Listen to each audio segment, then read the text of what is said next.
Let's open our mind. I know leadership don't mean love don't mean retaliation. If we don't stop, it's parade, they celebrate. Eat caviar, drink champagne. It's parade, they celebrate.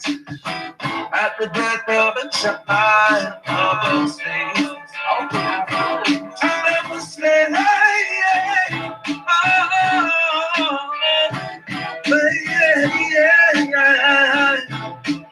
remember your forefathers' tears, the lives which was lost for us to see peaceful years. When shots stop, moving remains flat. If you pray, they celebrate.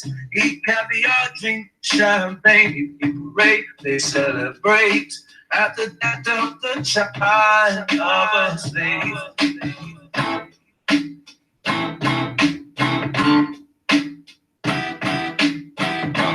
Proper thought. Open our mind.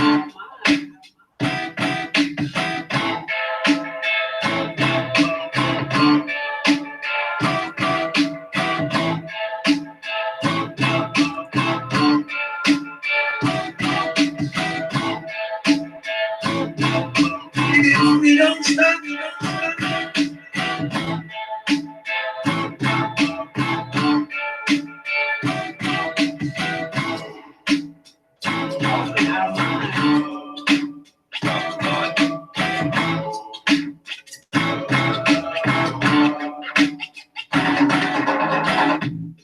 Open our mind. The child of a slave.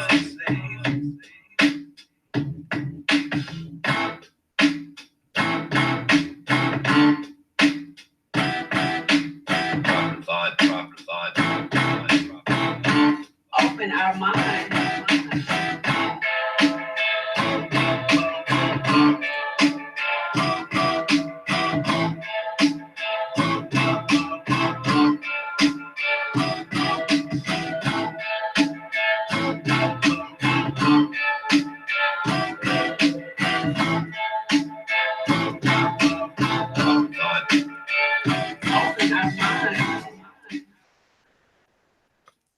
Peace, folks, and welcome back to another edition of the Proper Thought series right here on the old T.P.O.T YouTube page. I'm your host, X, of course, but you knew that already.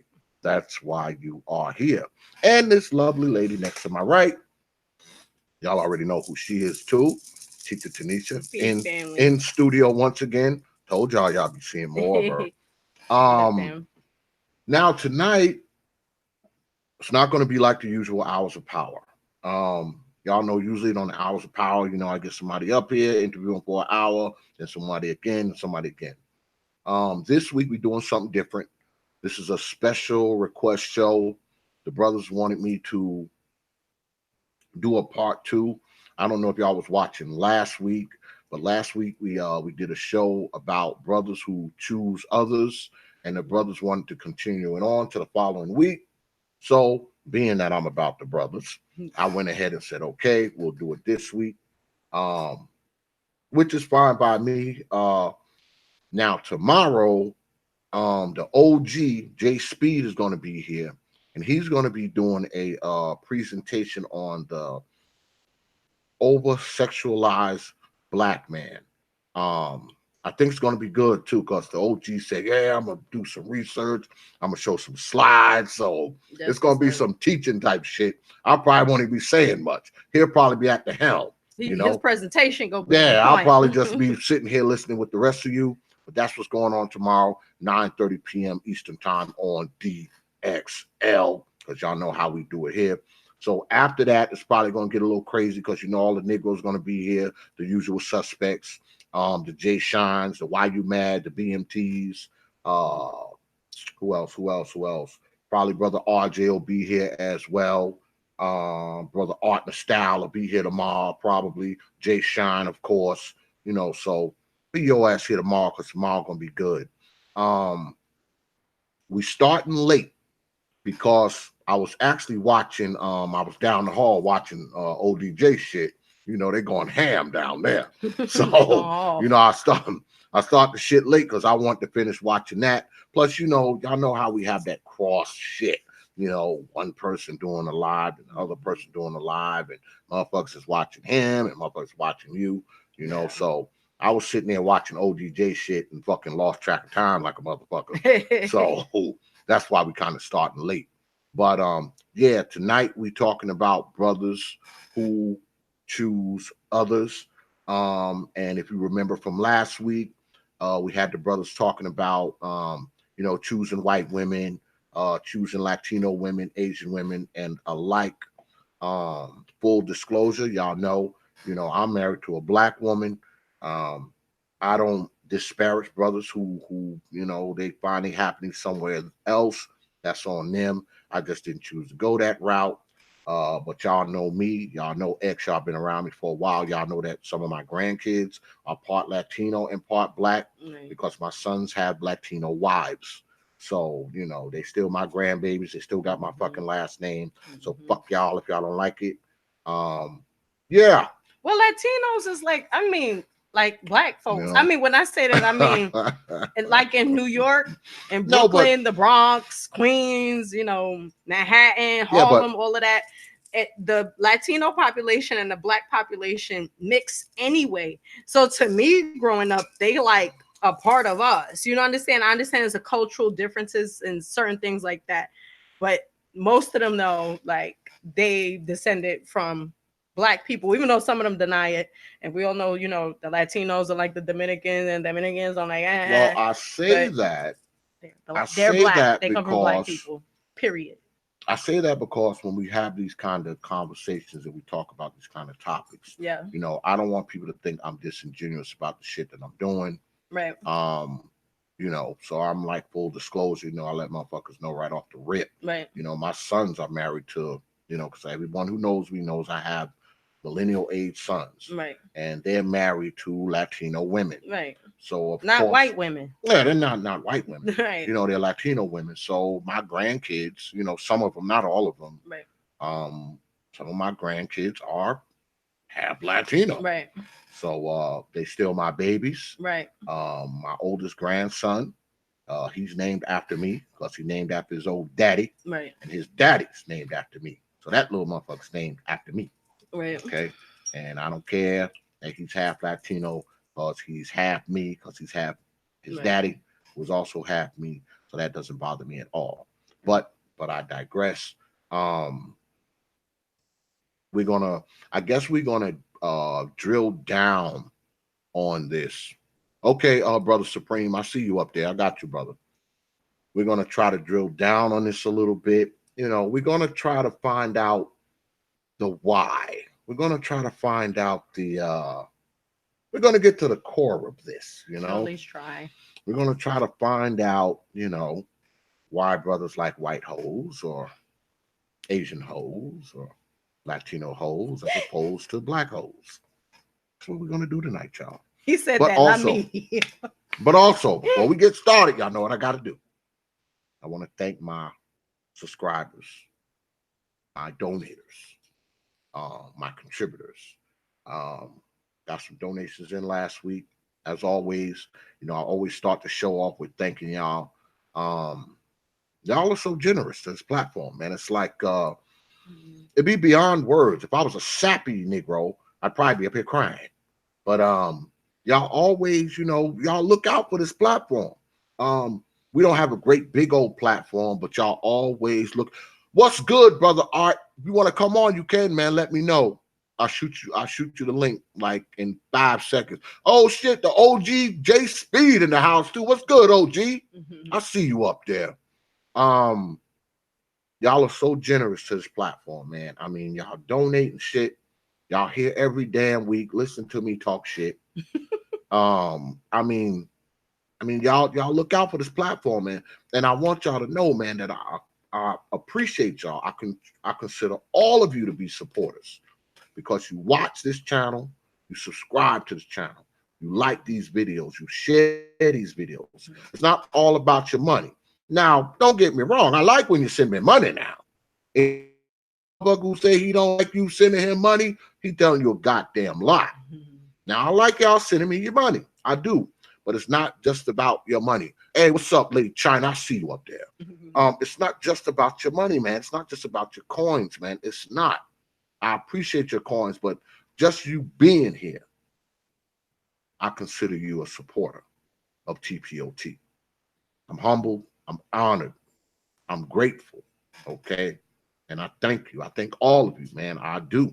I mean, because like I always say, man, you ain't got to spend your hard-earned coins on this platform, but you choose to do so, man. And we appreciate it, man. We do. So once again, I thank you. But tonight we're going to get into this. I see my man RJ is already in the queue. What's good, brother RJ? Can you hear us? Should he might be on another panel or something. Can you hear us, brother RJ? No, maybe you don't know he's muted. You're gonna have to unmute yourself, brother. No, peace, brother. I'm here. I had to silence my background. Hey, what's good with you, man? You got it, my brother. Good evening. How you doing? And thank you for having me on. How you doing, sister? Peace to you. Blessings. No doubt. Oh, this is teacher Tanisha, man. She's been with T.P.O.T. ever since the beginning. Awesome.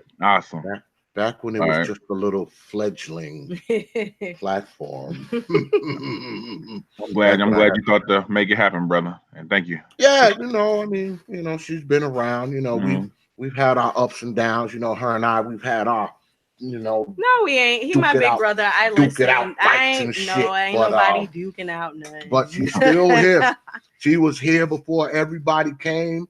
And well, let me give y'all a little history about T.P.O.T. Those of you who are new to the T.P.O.T. media thing. T.P.O.T. actually used to be the Proper Thought Series Media Group. A while back, I started it. I was a radio guy. Okay, I was working for Nubia Hood Radio for a couple of years. Yep, Nubia Hood Radio. Back then, the T.P.O.T. Media Group was like 8 people. It's a big old crew. It's a bunch of people. With engineers, and co-hosts, and all these other fucking people. But over the course of time, it has changed. And Teach is the person. She's the one person who has been with me ever since the beginning. Well, I can't say that because those Shorty Doo-Wop. Actually, Shorty Doo-Wop was one of the original members. A lot of those child sounds that y'all hear on soundtracks and shit, that's my little man, Shorty Doo-Wop. He's been recording shit for me ever since he was like 5 years old. Yeah. Okay.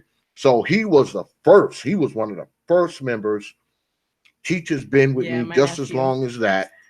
Like I said, I've been through a lot of people, and Teach was here ever since the beginning, and she's still here now. So, like I said, her and I, we done duked it out a couple times, in the boxing ring and shit. And I had to knock out a couple times. No, he didn't. But now, we cool. We always been cool, but we've had our scuffles. But she's here, and now she's actually here. Teach actually used to be my New York correspondent. She used to report stories from New York when she was living in New York City, but now she's living down here. So now she's in studio on the T.P.O.T. YouTube page. So there it is. There's the history lesson, y'all. Yeah. But anyway, brother RJ, duke it out. Brother RJ, you was here last week, right? Hey, what's up, Cap? I missed you on the OG special, Cap. Damn it. Peace, everybody. I wanted you there, Cap. Up, y'all? Damn it. Right. But next time, man, the OG special, Cap. I expect you to be there, brother. fill your damn email up if you won't show up. Yeah, last week we was talking about brothers who choose others, and the brothers, like I said, they requested to do a part 2. So here we are. Yeah. You know, the brothers wanted a second part. They wanted to talk about this some more. So I got brother RJ here while we wait for the other brothers to file in. Let me ask you, brother RJ. I mean, what do you think of? I'm not going to say interracial dating because that's too broad, okay? Because that could be anybody and anybody. What do you think of brothers who have decided that they're not gonna deal with black women anymore? What's your take on those brothers? All right. I first like to attempt to get an understanding. A lot of times as to where they're coming from, and that's usually when we're on a personal level, or someone who's in my media circle or from there. On this YouTube stuff, it's easy on these panels because a lot of times we can't see facial expressions and things of that nature to get lost in the sauce and misunderstand someone to where hopefully attack them based on some information they just provided to you. So I'm saying that to say, I won't say that I haven't participated in my fair share of shots, a little here and there's, but for the most part, the way, if I'm implementing the way I was raised and my thoughts on that is particularly African American.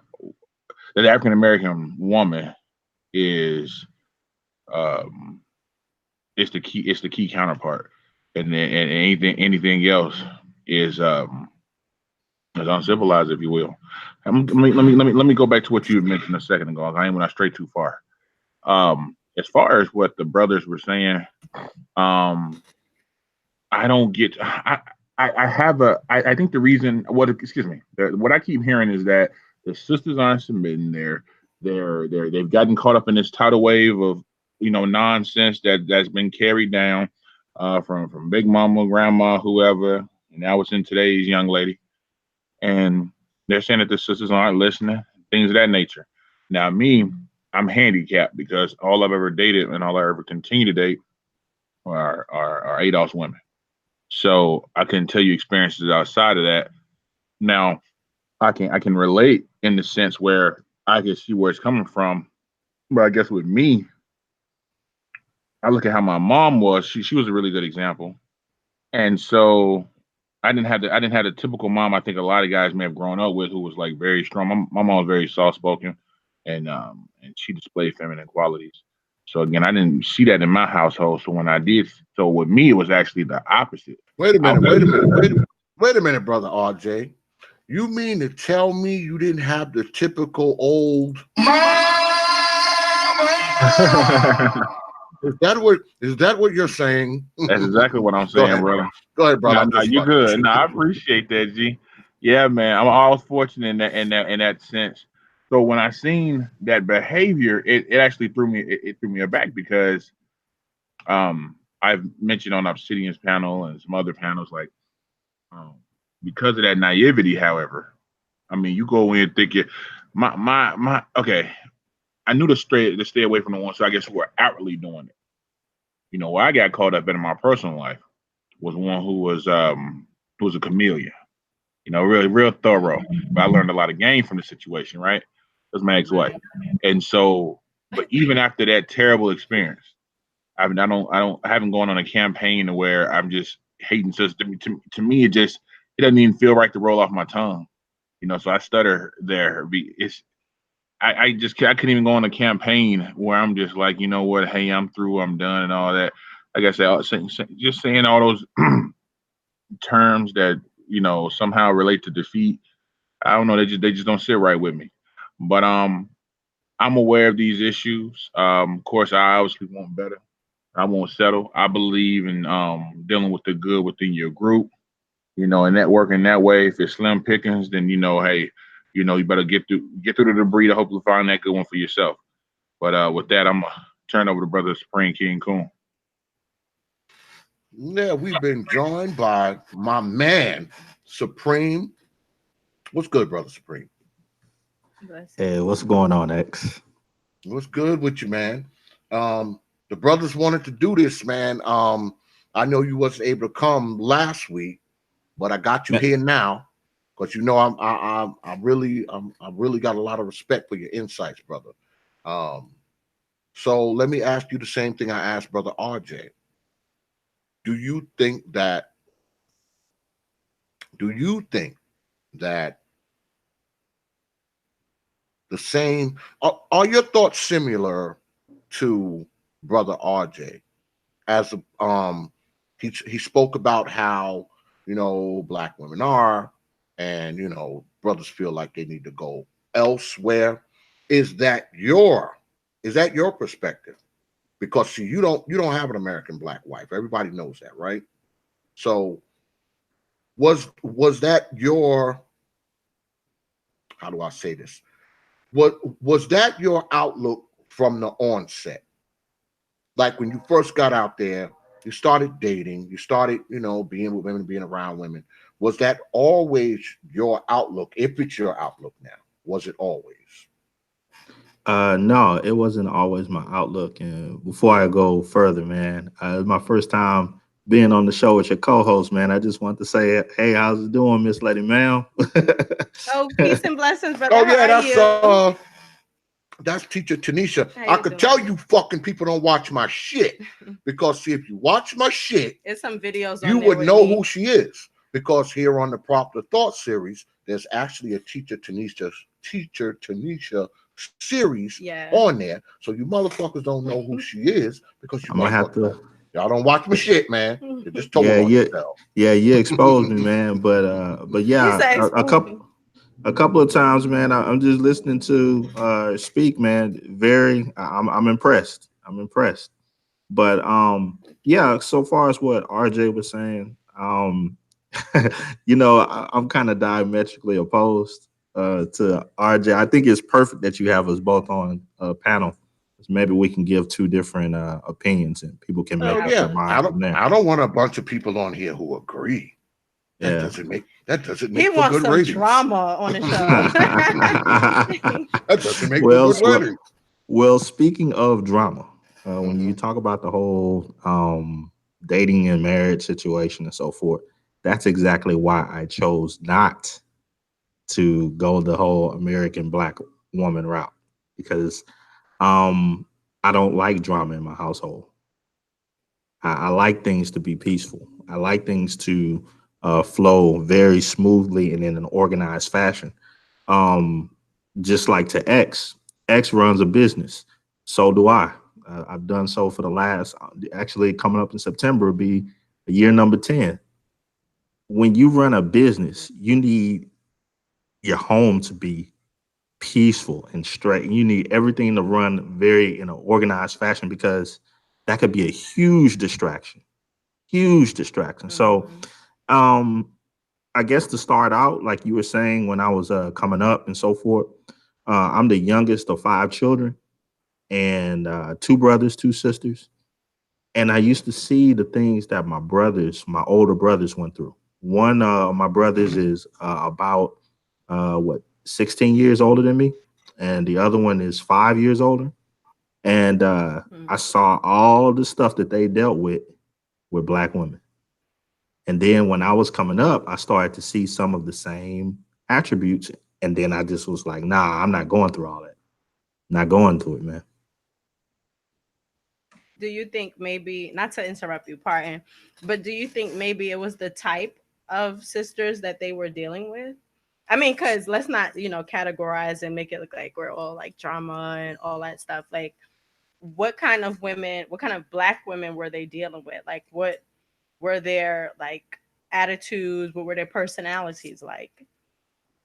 Oh man, I've seen it all. And I guess to um use Obsidian's type of language, I'm not saying all, but I am saying there is um a majority, a underlying trend that you can see within American black females. Mm. And if it wasn't true, there wouldn't be stereotypes and that they themselves feed into, not the rest of the different races or so forth, but they themselves feed into a lot of the strong talk, as they say, clap back type of attitudes, the kind of you know, ratchet. popping the neck and all that other stuff. I mean, I've even seen and He I said heard Mr. popping the neck. And I'd even seen I think that was Mr. Right? RJ. I think that was Mr. RJ that said that, where he was like, man, no, it was Kenneth.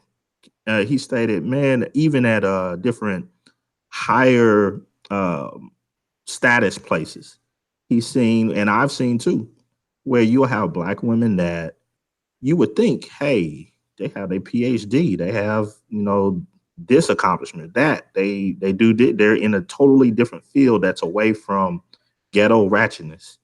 And yet, what do? They at the split second, they'll say, once they're amongst their peers, oh, I'm about to keep it real, and go right back to the same type of attitude and actions that you will find in your ordinary hood rat. So to again state, not all, not all, but why should there be that underlining trend of that type of behavior being celebrated? Mm-hmm. Yeah. Well, see, I can agree with that. Me being a man, I know how, women can get. I mean, I also had an old mama too. And I know how women can get. Um, when you talk about this stuff, it puts me in mind of my ex. My ex was that kind of woman, like always loud, always want to argue, always talking shit. And my sister, his wife, is not. She's the bomb. Let me. Okay, go Yeah, ahead. my wife. I had to big up my sister. Oh, my wife Okay. ain't nothing like. My wife is like night and day from my ex. Yeah, I mean, yeah, that's most like yin definitely. and yang like a motherfucker right there. Yeah. But I mean, She my takes very good care of him. They my take good care of ex. each other. I mean, my ex. Hey, what's up, Silks BB? I see you up there. Mhm. My ex was like that, very belligerent, volatile, toxic. Ignorant, Just off ratchet the. on 3000, That's why she's an an ex. an ex. Because you can only put up with that shit for so long. Um, I'm a true believer that most of us we just simps by nature. We come right in as simps. And the Since by question is nature. whether or not do we break out of the simpatry? Okay, do we break out of that bullshit? And see, I broke out of that shit after about 5, 6 years. I was like, okay, I can't take this shit no more. Okay. So not only did I get distant from her, I started messing with other hoes because I didn't freaking I didn't I didn't want to deal with her. So, I would be with other hoes and do other shit and all that kind of shit because when you Other come home, women. you knew what you had to deal with. You knew what you had laying before you. The arguing, the cursing, the screaming, the masculine fucking traits, all the shit we talk about all the time, okay, on the internet. All that shit I had to deal with. And I dealt with that shit for a few years. Then I fucking woke up. Yeah, then I fucked around and woke up. And one day I was like, you know what? That's it. I'm the fuck out of here. Yeah. Yeah, But it was gone. but Go ahead, X, Brother Supreme. that type of stuff will take life off of your years. I mean, I years know. off your life. That's why I left. That's why I So left. I couldn't take it anymore. so that's Son of why a bitch. when I hear people say this whole thing of, what, man, I just got to stick with that type of situation. I gotta give the sisters a chance and this and this, and I gotta wade through and try to find the right one. And it's like, dude, you wasting time, you wasting energy, and you could be taking years off of your life dealing with that junk. Mm. I Maybe agree. Mr. RJ can give me some input as to why he would feel that would be a good idea. And doing it in that fashion would undoubtedly um, serve no purpose. My position, as I stated earlier, is for us to weed through the minority. Okay, now some of us are just are gonna come up short. I think we know that even if it was on a 1-to-1 ratio, someone would come up short. So assuming we had no issues. So that's what I had to say to that. I don't advise anyone to remain in dysfunction. Like I've stated publicly, I've endured some BFF and got gamed up thereafter, or excuse me, throughout the course of it and leading thereafter. And I'm a new man. It was a part of development. Now I'm gonna say this because I know this can often come up. If I could have, I'm not gonna say if I could have, had I, because I put it back on me, paid attention to some of the stuff that was already put in my way. Like growing up, I was a huge hip hop head. I used to battle and stuff, right? And so growing up, whatever them dudes said was like the truth. That's how I got into the 5% from listening to Wu-Tang Clan, right? And so whatever those guys I listed on those records was saying was like the truth. They was like, they was like my second dad when my dad was at work. That's where I was getting my game from. So I didn't apply that stuff. I'll take fault for it on that.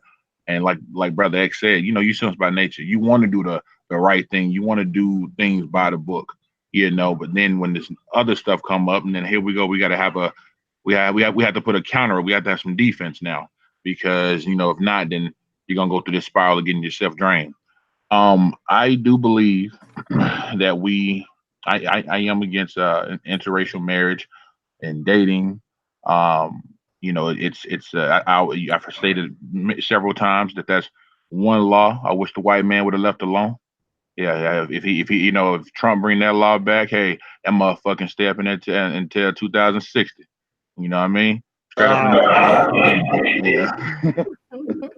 I mean that shit. Because see now, you know, they can have that.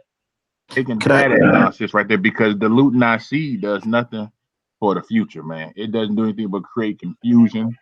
It's look what's going on. And I know you disagree with me on this point, Supreme King Coon, but we despite how strong our genes are, brother, we can be wiped out genetically, man. It may take a few more generations for it to happen. can I interject one thing to you? Wait, Please, can I my brother. ask one RJ? question to Supreme King? Hold on a second. Hold on a second. I'm not gonna call you Supreme King Coon. I'm just bring, gonna call you Brother I Supreme. want to bring the OG in, Oh. and then I'll let Brother Supreme respond. What's good, OG? Hey, you got it. Can you hear me loud and clear? Yeah, I can hear you. Brother. What's going on, man? Okay, I'm gonna get this echo out of my ear though. Okay, I'm gonna get my Okay. desktop off. Okay, I'm ready now. All right. I'm glad you're doing this. And before I get started, I like for all y'all to tune in tomorrow. I don't know if it's gonna be 6:30 or what time exactly it's gonna be, but it's gonna be something you have never heard before. Well, it's 6:30 your time, OG. Over here, it's 9:30. Yeah, 9:30. Whatever time you want to get. I don't want motherfuckers here at 6:30 talking about, where the OG and X at? So whatever time you want to get started, that's what time we get started. We're gonna do it 6:30 your time. That's what we're gonna do. So you're gonna have the helm, OG. I'm just be listening with everybody else. Okay, so look, you better get in here early because we might crash the site tomorrow night. I'm gonna bring the law to I've been sitting up there and I took off for the last 4 days, did my research because I already had it in my mind. I already had it in my experience, but I had to get the facts behind it. So it's gonna be a good one, man, and you go enjoy it. I promoted it on my channel today, so we getting it ready. But I want to get back into this conversation. I'm glad you picking it up from last week because it was real good. What I really don't want to do is because I don't want to get us into this talking points where we don't want to generalize. We don't have to generalize what we see in our eyes.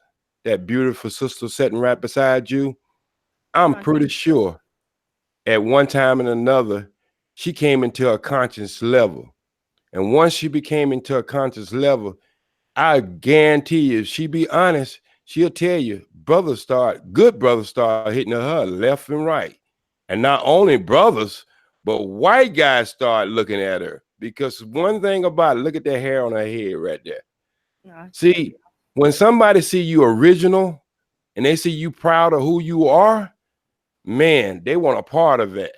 Now, the Mr. RJ, I have never been on a panel with him. I have never heard him speak, but I heard what he did in his opening. And one thing I would say about that is um, we can't deny what we see. We can't deny what we see. And you keep saying our genes. Hey, look, close your ears for a second, my sister. We fuck these people into existence and we can fuck them out of the existence. Our genes ain't going nowhere. We got genes like roaches. It ain't going nowhere. We're the original. You will said that never be able to before. replace the I say, original. That's amen. number one. And they, if you know anything about the mod, you know we can't be replaced. That's number one. I understand why there might be a little fear because anytime there's any kind of transformation, that's even from death, that we get into our emotion and our sorrow of it, but we ain't going nowhere. And so I'm not going to be the one and sit up here and tell you that what I seen in my own household with 11 sisters, I didn't see in the street neither. So what I'm saying is what made me change my mind when a gun was put to my head with 7 officers around me and my son was snatched out of my hand by a black woman who went to the court system and lied about it so she can get the son, because I kept the son in the house. So she wanted to be in the house. And the only way she know that could happen is she put the law on me to get me out of the house. But once the kid was gone, the court was going to put her back in the house. So don't act like we don't know this shit goes on. Don't act like we don't know our sisters are out of control, because our brothers are out of control. Yeah. So you can't say that our sisters ain't gonna, the dog bit our sisters and our brothers, it only affect our brothers. Hell no, it affected both of us. And I'm like this, I'm real. You two crackheads together, when one want to get well and the other one want to stay where they at, come on, man. You know what's going to happen. It's going to be some struggles in that household. So that's what it is. I didn't figure I can get with another black woman in my life because I know we both are sick. And I'm trying to get well and you trying to stay where you at because you was given a superiority position over top of me from 1930 when when this country was collapsed. They brought welfare in. Black people didn't start getting welfare till 1960, but they changed the rules of the game. They moved the goalposts. They said you had to get rid of the man. Now, before 1930, the white people, it was made to keep the family together. But when we started getting, they said you had to get rid of the man. Now, what happened after that? Women started treating black men like children, sneak in the house. Come on, you can come over tonight. You can come over next week. Because she's seen her position change. She can have housing, food, medical, and everything. And she just got rid of your ass. And she was willing to throw your ass under the bus. You can say it was good reason or bad reason, but whatever, it happened. And that superiority even stand within the day. I seen grown men, having a hard time and ask his woman for something, and she talked to him like a child. Well, go on in there and get $5 out of my purse. You talking to a grown ass man like that. You see what I'm saying? So let us don't act like these things together. I understand where Mr. RJ is coming from. He wants to keep the family intact. But I'm like Malcolm X. By any means necessary, what we have to do. I'm traveling all the way to Africa to find me a wife. I'm not saying I'm through with black women. I'm just through with black women in America because I know me and her are sick. And I'm trying to get well, and she's trying to keep her position because she know if she become well, she gonna have to change her whole attitude. So that's my story. Yeah. All right. I agree with you. I'm going to Africa to find me a husband too. So Because You might don't know how to get. I hope we on the same I'm plane. serious. I Yeah. hope we on the same plane. I might have to go to Nigeria. let me. And by the way, I've been like this. You knew me since I was like little. Yeah, I've but known her. Since I've been she like was this all my life. I 15, didn't so. convert from being like Yeah, she's ratchet and in the world and in she's the always been clubs. the way I've she been is, like pretty this much. like all my life. Yeah, I've No, known her what I since was she saying, my sister, is once they see you the way you are, whenever you became the way you are, you become the prize, because every Pan-African meeting I went to, every black meeting I went to, all the holistic sisters was grabbed. I mean, you them sisters, they'll tell you right now, and when it comes to finding a relationship as a good brother, they don't have no problem at all. Now they become more picky because they want the same thing I want. You see what I'm saying? That's why she tried. And so you ain't got to go to Nigeria. That might be the worst place you go at to try to I know. find a you better go. You better go to either Ghana or somewhere around there. Leave Nigeria out of it, Yeah. because you gonna get into that. That's a and metropolitan area. That's also, a hustle and bustle. Yes, and they I need are. to say something And else America too. They is a mess. before I go to Brother Supreme. Y'all don't have to worry about your language around Teach. Trust me, she's known me for like 20 fucking years. Trust me, there's not too much shit she hasn't heard. Okay, I was raised in Brooklyn, Brownsville, so but she's been around me for like 20 years. Yeah, you cannot shock her at this point. Yeah. So don't worry. It's all about respect, brother. My brother with me. Yeah. But when I see a supreme being, she's very familiar. When I see a supreme being, she has nothing but the highest respect, because I know a man can't go as high than his woman. If his woman is not, well, she's my people, but you know, okay. she's used to my rated R and sometimes X talk. Okay, that's why that last name. Well, trust me, she's well versed on the shit OX talk about. All right, I appreciate because the shit I talk about on here, ask her. I talk the same fucking way when I close this computer. Yeah, that's true. The same shit. Yeah. I'm actually pretty mild. Yeah. I can be myself. I'm pretty mild. I'm pretty mild on the internet. Right. She knows me. She's known me for like 20 years. Yeah, she knows. That's true. So trust me. That's true. She ain't worried about that shit. But let me swing back around. Let me swing back around to Brother Supreme. Brother Supreme, what nationality is your wife? She's Latin and Asian. Oh, okay. I just wanted to know. Yeah, okay. Go ahead, Brother Supreme. And we done been joined by my man, too. I'm going to swing back to him after I go to Brother Supreme and Brother RJ. My man, BMT, is in the house. What's good, brother? Go ahead, Brother Supreme. Well, I just had a question for RJ, man, because, like, I've had this line of reasoning with some others about something that he said. He stated that he took a lot of, and I think the word he used was game, from different rappers that he listened to, and they were like a second father. And my question when it comes to that is concerning Black culture in general. Why would a rapper be a good example to follow? What qualifies them as teachers, particularly of how to build a viable family? I love that question. And the reason why I asked that is on the thought of this. When it comes to Black society, we use words like gang when referring to finding a mate. And that is, to me, it's like a sign of a childish mindset. It seems like Black society as a whole has this childish mindset of playing games instead of focusing on real life. But that's my thinking. What is your thoughts on the whole thing of the use of a rapper and their thoughts on how to build a family? Yeah, I'd be more than happy to outline that. Keep in mind, Supreme King Coon, the white culture, they're very familiar with game and what that in the use of that term. You from England with them, you should be aware they use the term a lot when they're talking about getting over on a person, more so versus the dating and mating. I know it from the work I do, but we'll revisit that. The first question that you should ask would be, what artist in particular was I listening to? Because see, let me because of the way I was raised very sheltered. I was fortunate enough to have both parents, right? And the thing is, I wasn't able to get certain music, so I wasn't able to get the NWAs.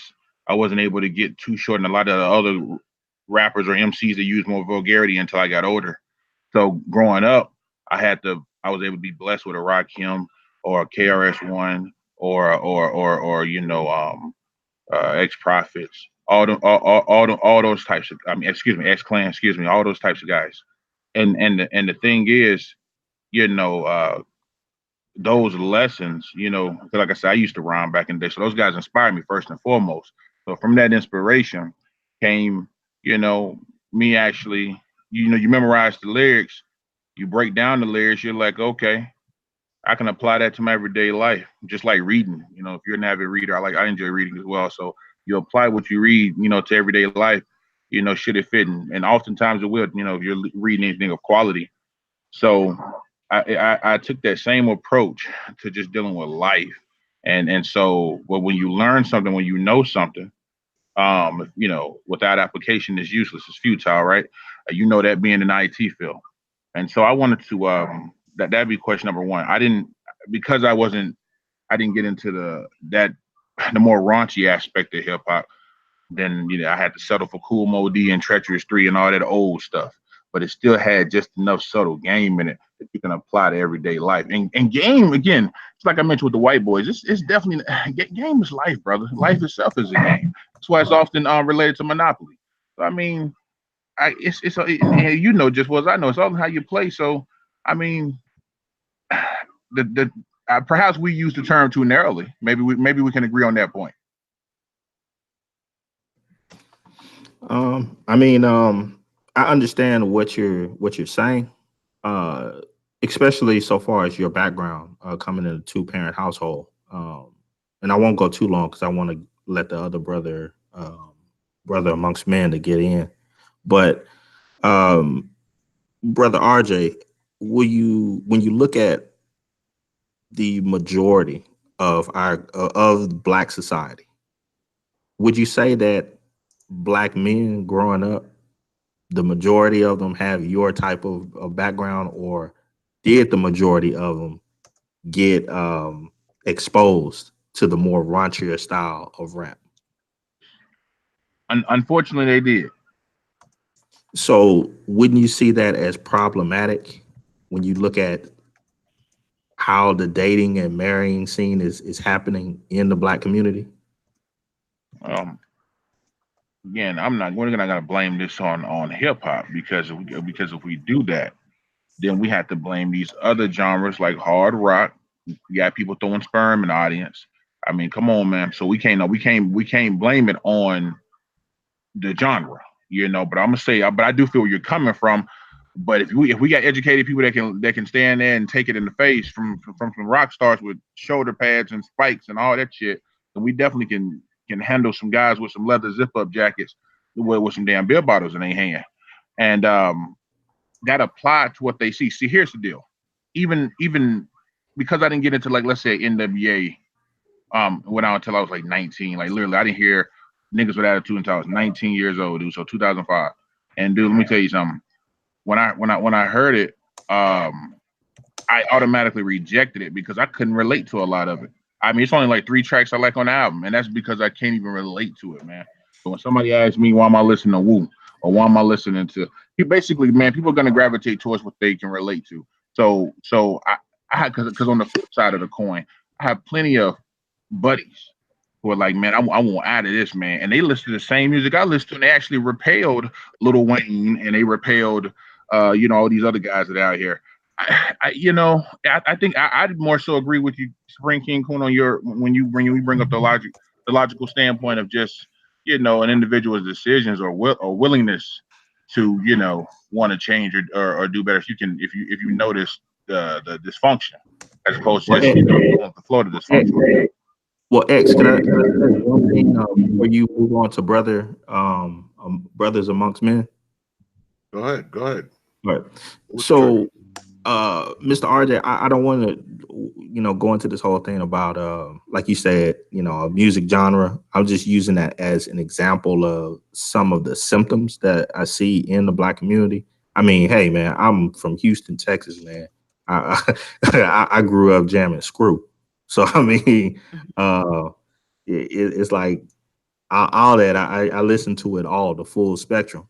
But I will say that growing up in a two-parent household, I was able to understand the difference between entertainment and the difference between real life. And there was certain music that, hey, if my parents were home, yeah, I couldn't play that. Yeah, I had to sneak and play it. And when you have a majority of individuals whose parents are like, "Oh, I don't care, you can play whatever you want. Let me show you some stuff that it's like you can't deny that that doesn't affect family building and the mindset of young children who are gonna in the future look to build their own families." Understood.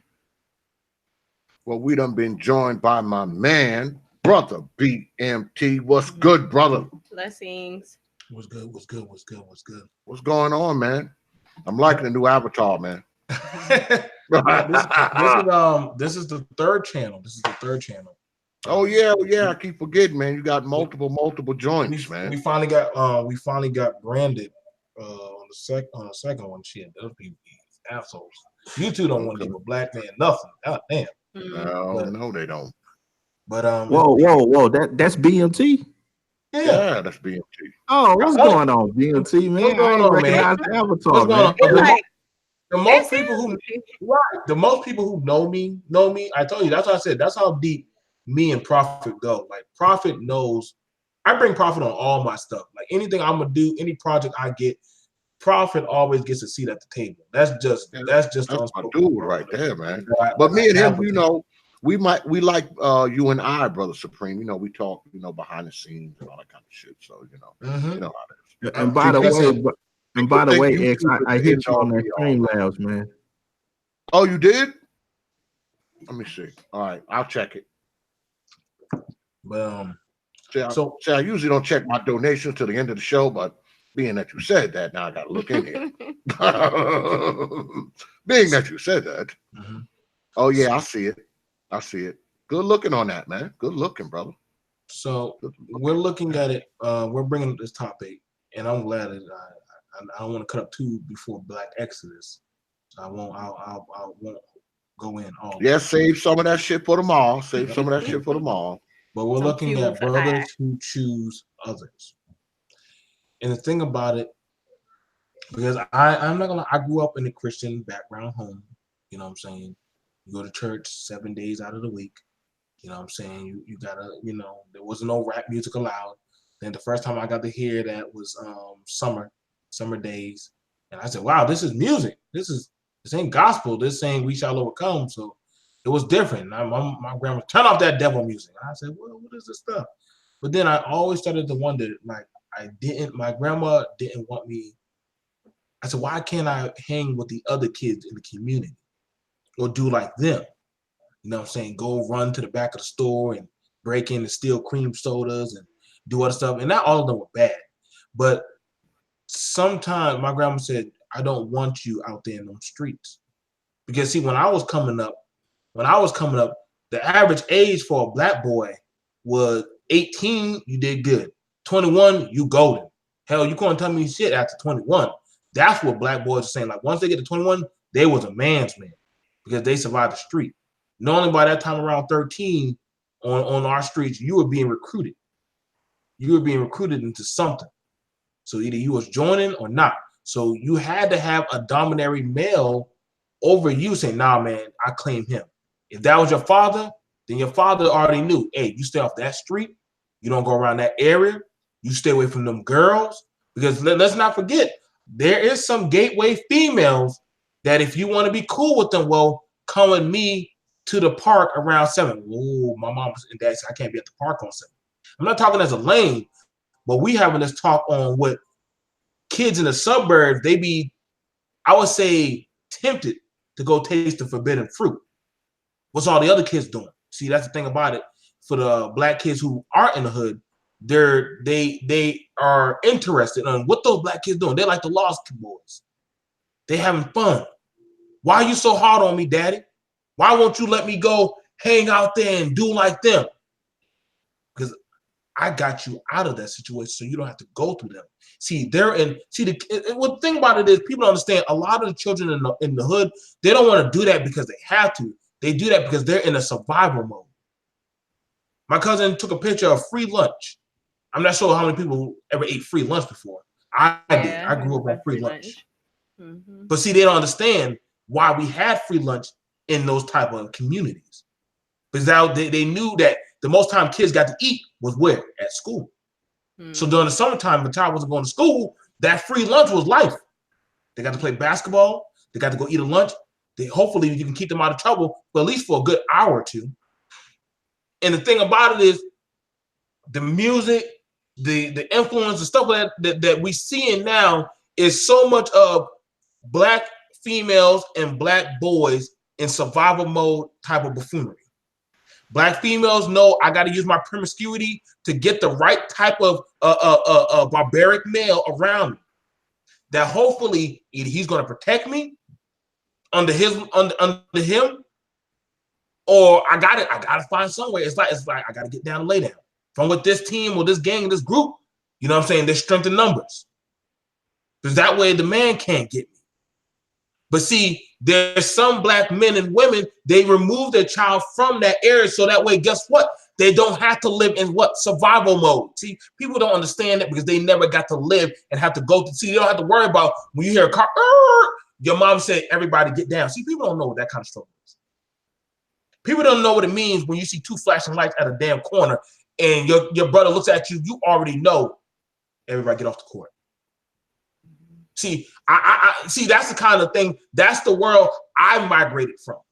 That's why my mom said all my children are going down to South Carolina. Because once 2 and 3 of my brother's friends were laying out there dead in the street for a jacket, for the Adidas. My mom said, oh no, I'm not buying my kids stuff so that way they can get shot just walking home from school. Nope. Y'all going to South Carolina. But mama, why? I'm saving y'all lives. So and you know, honestly, at one time I was mad at my mama. But I thank her.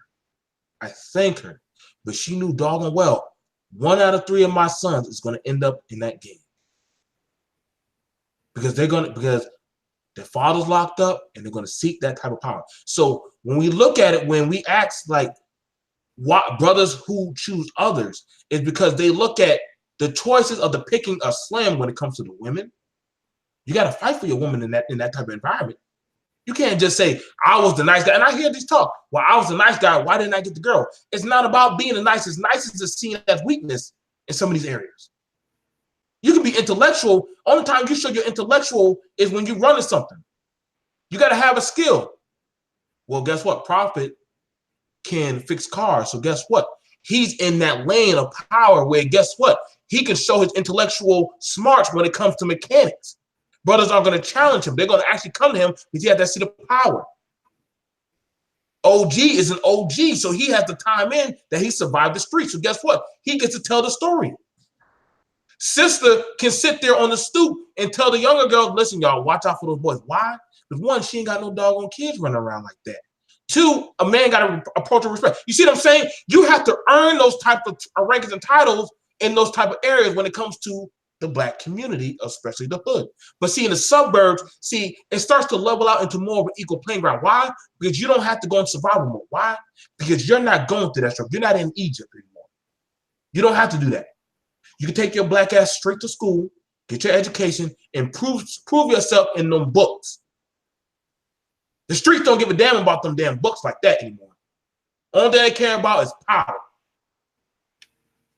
That's one thing my daddy's uncle told me. Boy, it's up to who holds the steel. Whoever holds the piece of steel, whether it be that white man or that Black man, you're gonna obey one of them.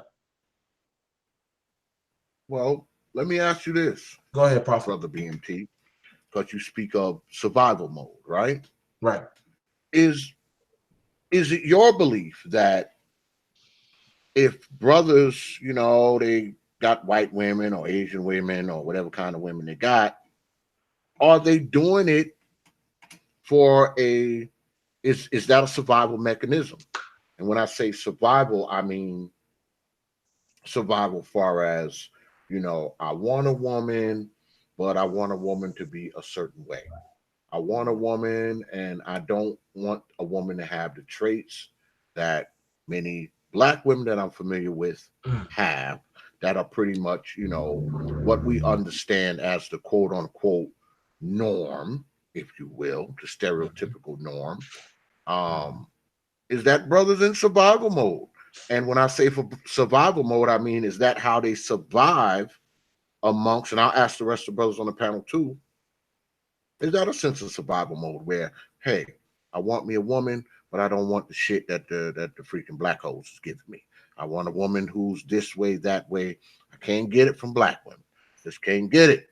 So I got to go somewhere else, you know, so I can secure my legacy in peace. Is that the thinking? Do you think that that is the thinking when a brother gets a Latino, an Asian, or even a white woman for that matter? Do you think that that is the thinking? Is it mental survival mode in a sense? No, it's not. Because here's the thing about it: they're not having to compete. Then they're not. Here's the thing: you get a right to choose. You're choosing. And see, here's the thing about it. The thing about it is this: most of these damn women that ain't in our black culture, they don't know our struggle. They don't got shit to prove. They don't understand about when we talk about tying up our hair, the Angie mamas and all that shit. They don't understand our culture of collard green, neck bone, and soul. That's their right to choose what they want. See, that's the thing about it. Nobody's scrutinizing. The only people honestly, the only survival that they're doing is like, well, I'm surviving and pick and choose where I want to put my penis. They're not surviving. Survival is when you like, she may be not the best woman, but shit, she makes sure I'm squared away. She can cook, and she makes sure that I put my money behind that damn mattress. That's survival.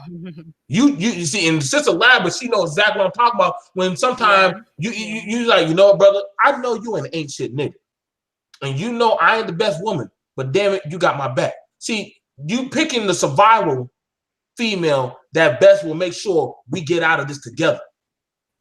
But see, the brothers who ain't in the hood, they're not in survival mode. I hate when and I'm sorry, and any man can get mad at me if they want. You're not in survival mode. Because ain't no that woman like, oh, you gotta prove yourself to me by surviving 90 days in the hood. She ain't gonna tell you to do that shit. You choosing her because you saw what you like. It's like going to the candy store, you saw what you like and you picked it. That's it. That's all there is to it. You saw her, you liked her, you picked her. And see, that's the thing about it, why a lot of men, some of them, they choose to leave out of the hood. Because they want to be able to pick and choose what they like at their leisure. It's not like when you go inside the doggone bodegas, hurry up and buy. You see how he says, hurry up and buy. Either you got the money or get the fuck out. If you don't got what it takes for that female, get the fuck out of my face, nigga.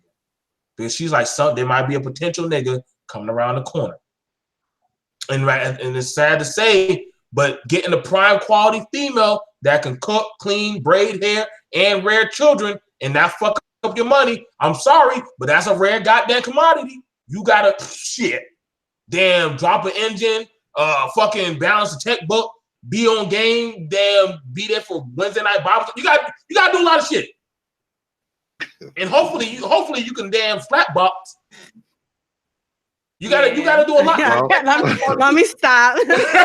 I'm just saying that should be real quick. No, that's 100. That's right. I want to swing it round to Brother Supreme because I want to hear what Brother Supreme has to say about what Brother BMT just said. BMT killed that whole. Brother Supreme, you there? Okay. Yeah, I'm there, man. I don't even know where to start with everything to be. Pull the trigger wherever you want, man. Shoot at whatever target you want, man. Don't even look. Just close your eyes. Well, I'll agree with him that it's not about choosing somebody outside of race has nothing to do with survival. It's more or less on the execution and the use of free will. I think that's a part of the discussion that a lot of Black people within the community tend to try to take away, particularly from Black men, the ability to have options and to choose as they so feel. Um, it's there's so many ways I could go at that that whole viewpoint, but I just like to kind of open it up to the rest of the panel. Why is it that a lot of these people feel as though it's so detrimental for a black man to choose differently? Like, how does that hurt you? Well, I got a question for you, brother Supreme, because you and I we travel pretty much in this kind of same media circles, and Yeah. I think it was the other day you were on a panel, and someone was kind of challenging your blackness. I don't remember who it was exactly, because you chose a woman who was not black. So what is your position on that? Um, do you? Well, I'll kind of already know, but the other motherfuckers don't know because they don't talk to you as much as I do. But I'm just kind of asking, acting like a host and you shit. you got one in the chat right now, man. The dude, I think it's got infantry skills or something like Yeah. that. Do you think? Because see, one thing we don't like to do as men. See, well, let me just speak for myself. I don't like to dick police. I don't give a fuck where you put your dick. Okay, that's your business. Okay, where you put your dick, that's your business. Because I don't want you worrying about where I put my shit. Okay, so where you put your shit is your problem.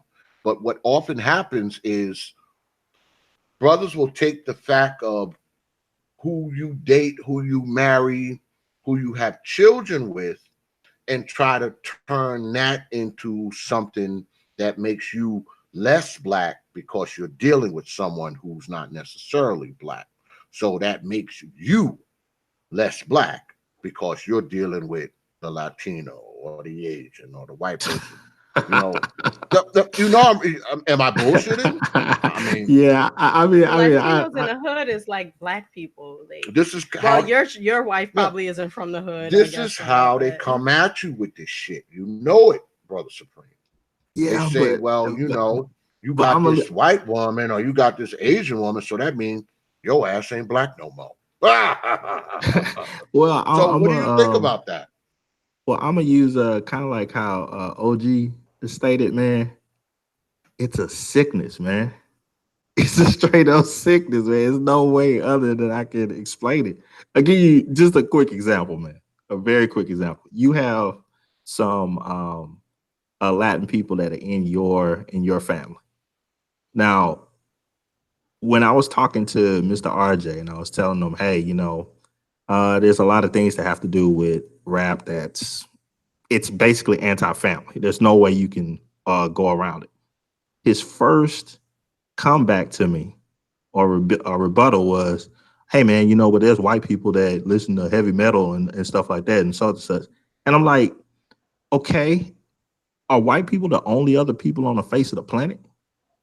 I mean, I'm pretty sure that the Latin people in your family do not listen to the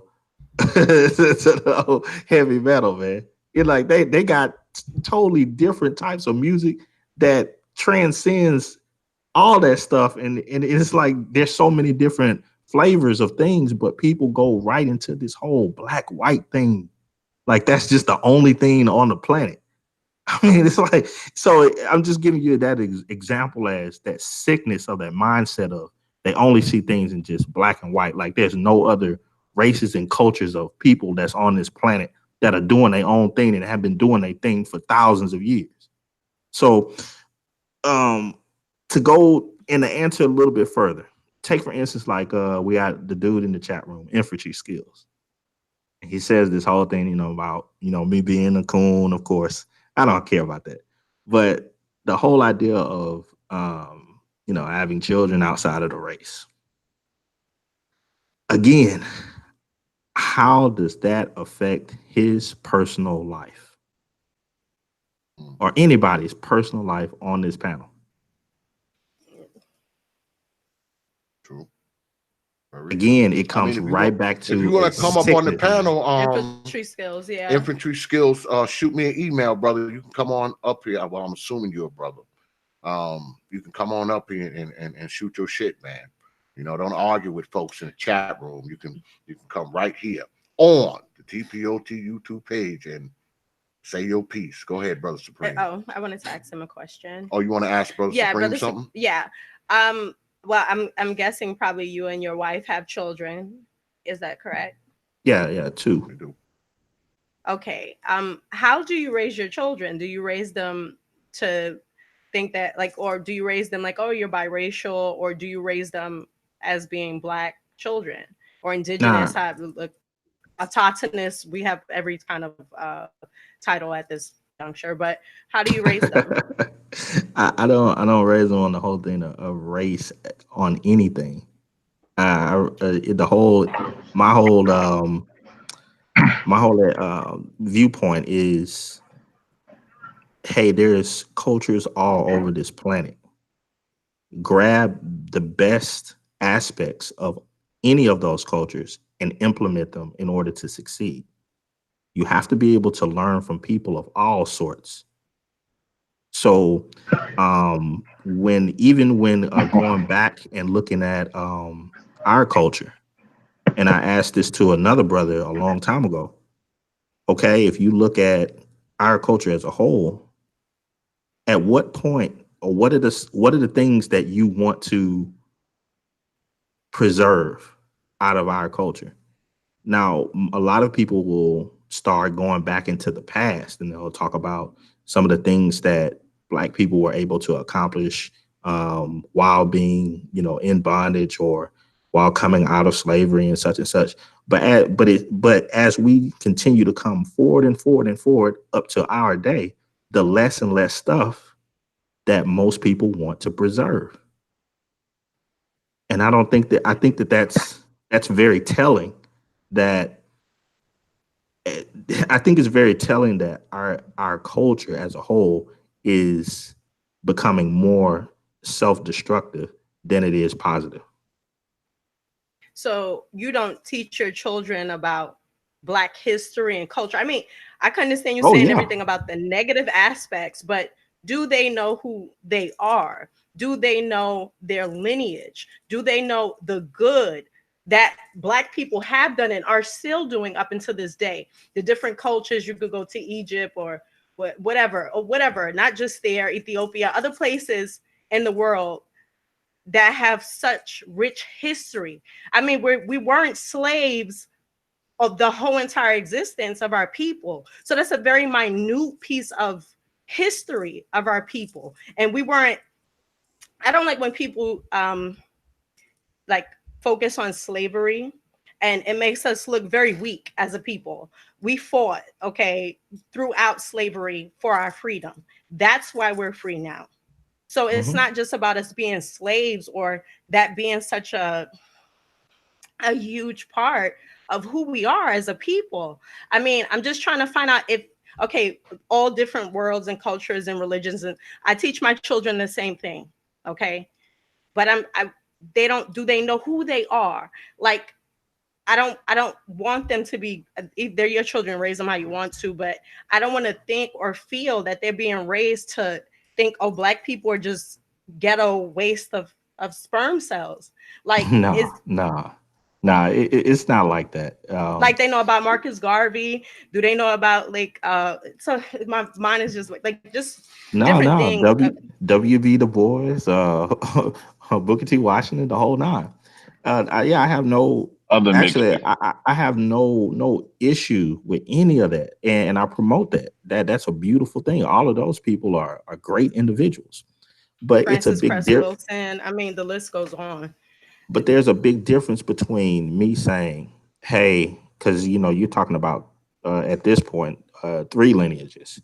It's a big difference to say, "Hey, you can go back to a part of Mexico and Veracruz, and here is property that some of your people came from and own today," versus, hey, you know what? When we go over to Africa and so forth, hey, this huge continent that is full of I don't know how many different countries and so forth.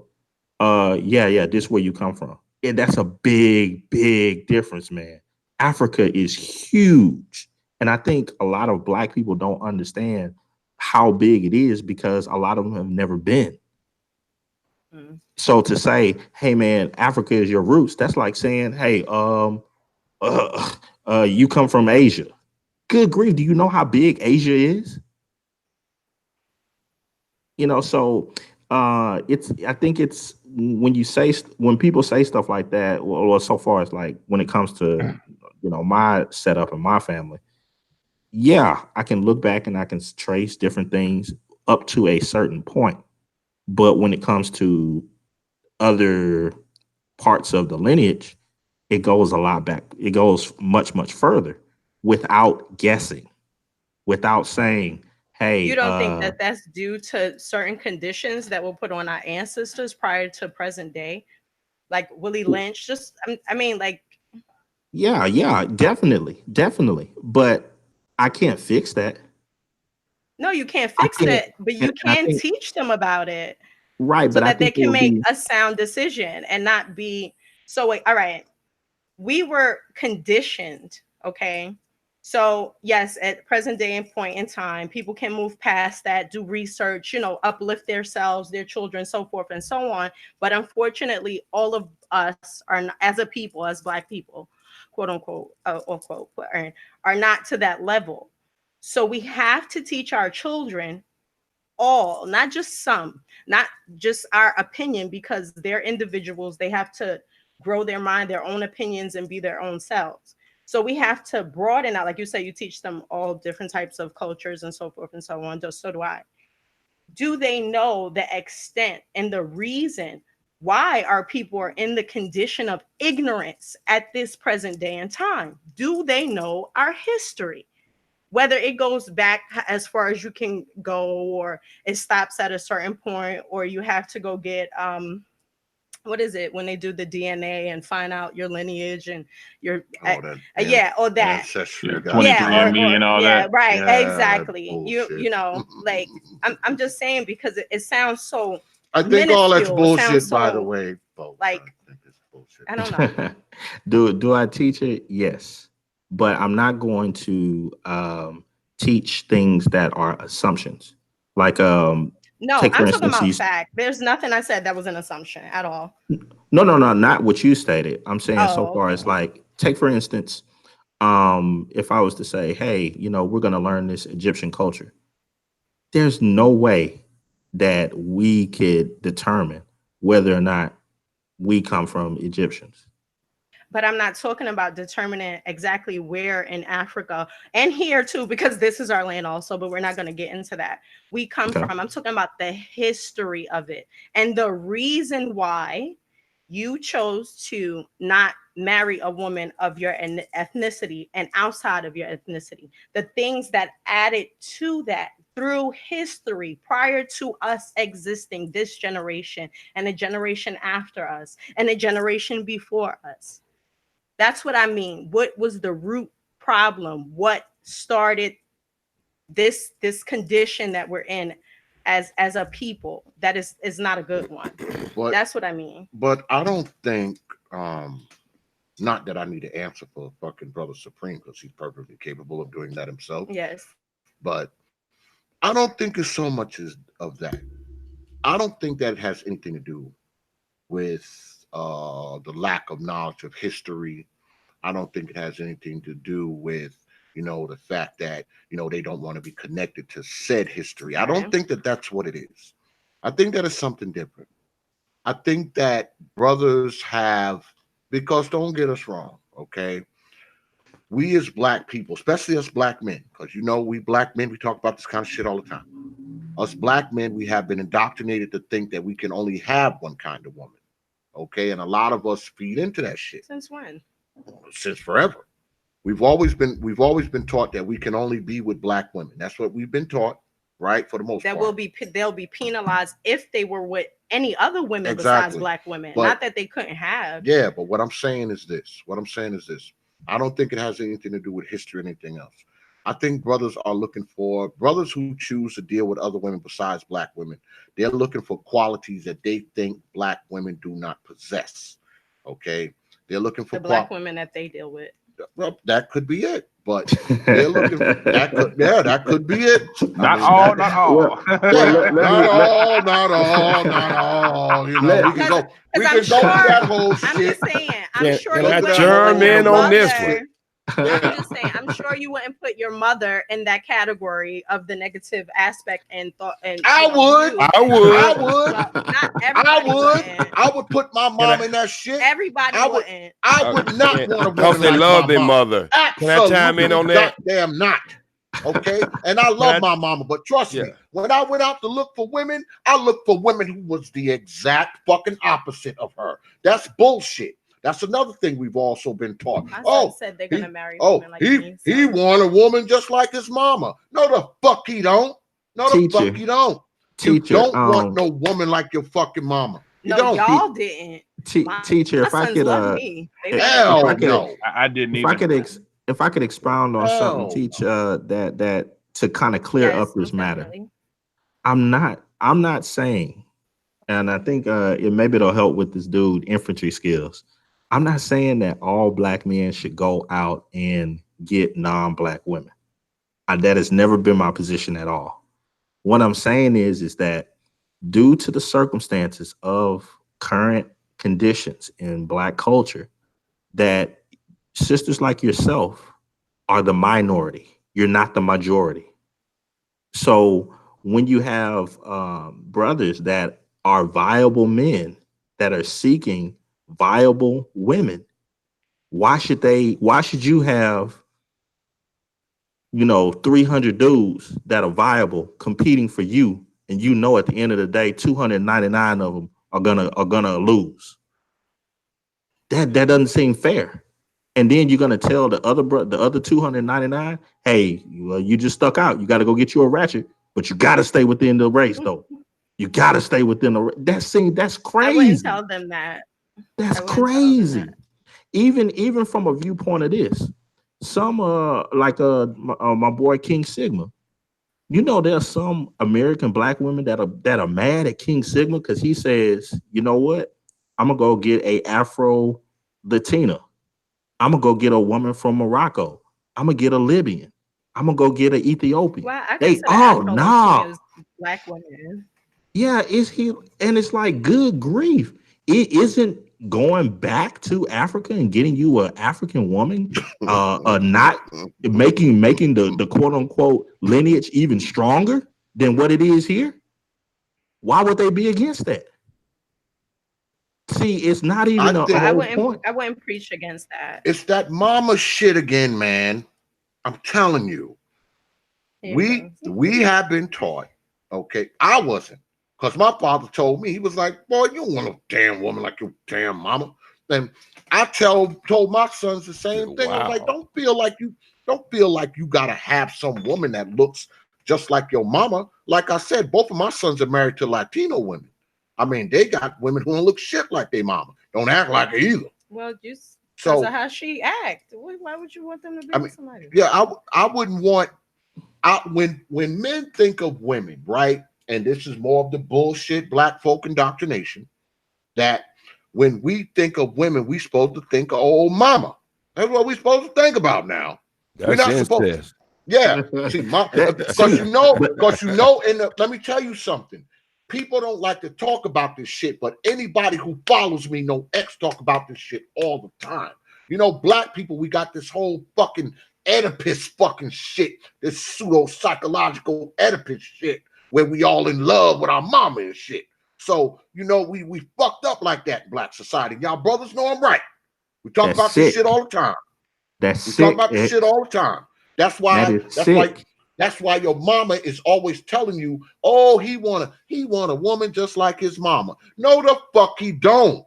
No, he don't. He want a woman the exact opposite of fucking mama. He don't need another mama. He has one already. So he don't need another one. Can I throw a bomb? Can I chime in on this right here? Because I want to break the number down. I want to break the number down. Go ahead, OG. Go ahead. Let's do the math. Let's know what we're really talking about. let's just do the math and let's do the science and let's do the biology, because we can't start a discussion in the middle of the game. Do everybody on this panel and everybody on this panel, this is a question for everybody, is a yes or no, and the host and his counterpart hosts. Do you believe all human life came through a black woman? Yes. I believe that in history, yes. Historically, yes. That's what I believe historically. By the science that we know. This is the question I'm asking. Now I'm going to ask everybody in the panel. Yes or no? Do you believe all human race came through the black woman and the black man? No doubt indeed. Yes, I believe It's been that. proven. I believe that. Okay. Now I don't It's a fact. You don't subscribe to that. I don't subscribe to it. I don't think that it can be proven. Okay. Oh, shit. Okay. So We have a majority, since we are majority and proof, there's more proof that it is that it's not. So I'm gonna go straight from that. Listen to this. If all human beings came through the black woman and the black man, what in the hell are we really talking about? Because all of them are our children. Now we're talking about different melanated skin. That's what we're talking about. And we're talking about the history of how the lighter melanated skin, because white people do have melanation. Right. And so if we're talking about that light melanation, that the way they treated us and the way we've been hit, the history we have with us, I can understand that argument. But when you start talking about having mixed, don't you believe that black people mixed everybody from the beginning? No, man. Not you, because we already know you'll subscribe to that. And you don't see enough receipts to make you believe that. But I'm asking everybody on the panel again. Did everybody on this earth, wait a minute, we'll get back to you. Just let me have my moment of fame for 5 minutes. We'll get back to you. Do you believe that we mix everybody into this planet, this civilization? Oh, is that part of your whole we fucked them into existence? That's most certainly where I'm getting at. I got you. We fuck white people into existence. Sure, I'm following you. We fuck white people into the existence. And so when you start talking about mix, we are the mixologies of all races. See, that's why black is not really a race. It's the essence of all creation on this planet. That's true. That's the essence. When you put it under the microscope, you see all color. Two white people can't make a black person, but a damn two black chocolate don't even have a shadow so dark, goddamn it, you can't even see them on a picture. They can make a white child. It's called albinism. Yes, you are correct. And so, what are we really talking about when we start talking about selling out and all this other stuff? You know what we're talking about? We're talking about hurt from our children, our distant children, how they treated us. That's what we're talking about. That's why it's so different between if you marry a white person versus a Latino person versus an Asian person. We're talking about the melanated and the history of how these people treated us. So we want to be real about it. When you say go outside your race, we ain't talking about shit. Cause how in the hell can you go outside your race if you made everybody? Everything came from us. You understand this? So fact, sometimes we just go in circles in conversation. This is why I really don't even like to get in this type of conversation. That's when you start talking about the complexion of skin or melanation. Because if I'm a Pan-African, and I believe the history that we have now with all the science backing us more than not, that everybody came from us, then we're talking about different shades of people that we are concerned. And then you was talking about your mother, Brother X. My mother tried to poison me at 6 months old. She gave me 9 ounces of kerosene. Oh. So you can't. So this is what I'm saying, my sister, when you start talking the way you're talking, if there was a panel of women and I was a good man, I would probably have your same position that you have. But just like the brother said earlier, you are the minority. You know you are different than a lot of sisters around you. Come on, don't even play with yourself. And I know that, and I know her. Right? She's and you different know from that. like. So if you know that, I understand you want to defend the sisterhood. She has no you idea. see with your own eyes what you go through as a sister, what you go to. Not even talking about the brothers. How sisters pick on you. How could you wear that? How could you do that? You too African. You too. Wait a minute. Either you African or you're not African. You understand what I'm saying? Yeah. So you go through that as with your sisters, not even having any intention of dating none of them because you strictly into brothers. You understand what I'm saying? Yeah. So you have that as a sister. What you think brothers go through, we can't turn a blind eye to this problem that we are having. And it goes back to it again. Most of our hurt, when you hear a brother talking about why he go outside of his race, you know what he's looking for, my brother X? He's looking for peace. He ain't trying to come in his house and do a damn wind test and trying to figure out which way the goddamn wind is blowing before he can come in the house. He's got look, he don't did a hard day work. I remember when Wesley Snipes said, I work on a film for 16 hours. I shouldn't have to pull up with no bullshit when I come in my house to ask my woman to get me a cold glass of water. That's right. You understand what I'm saying? Yeah. Now, you got to understand these same people that we brought into the existence. These are the same people who try to make us believe that the print is better than the original. And so they captivated us and enslaved, because nobody's born a slave. Right. They enslave us. I don't like to use the word slave. They enslaved us. And they tried, as Dr. Francis Question Wilson said, they are trying to survive annihilation. And so they go use anything they can use. So I do understand the brother, Mr. RJ, what he's saying. But we have to go a little further back than what Dr. Wesley Cressy is talking about, because we brought all these people into existence. And when we understand that, when we really, when a white person dies, you have to put their ass in the ground real early, because they'll look just like me. And you know damn well I'm dark. I got 2 lights on me right now. They use look. I got 2 lights on me right now, so you can even see me. And I am the lightest one in my damn family. Matter of fact, they used to call me Little Red. And you see, I'm dark as hell. It took a long time for my father to believe that I was his child, because I was too damn light. And I'm dark. And so what I'm trying to say is, we can keep going around and around in this circle, but in the end of the day, the only thing a man or a woman is looking for is peace. But when you are sick, you understand? Stress is killing people in this country more than any goddamn thing. Yes, you know what I mean? So when you are sick, and when you are in survival mode, and most of the people in the hood, because we don't have no goddamn neighborhood, we just have hoods. Yeah. You know what I mean? Because to have a neighborhood, you got to have representation. Your mailman got to look like you. Your goddamn banks got to look like you. The people who service the street got to look like you. And most about it in your community got to look like you.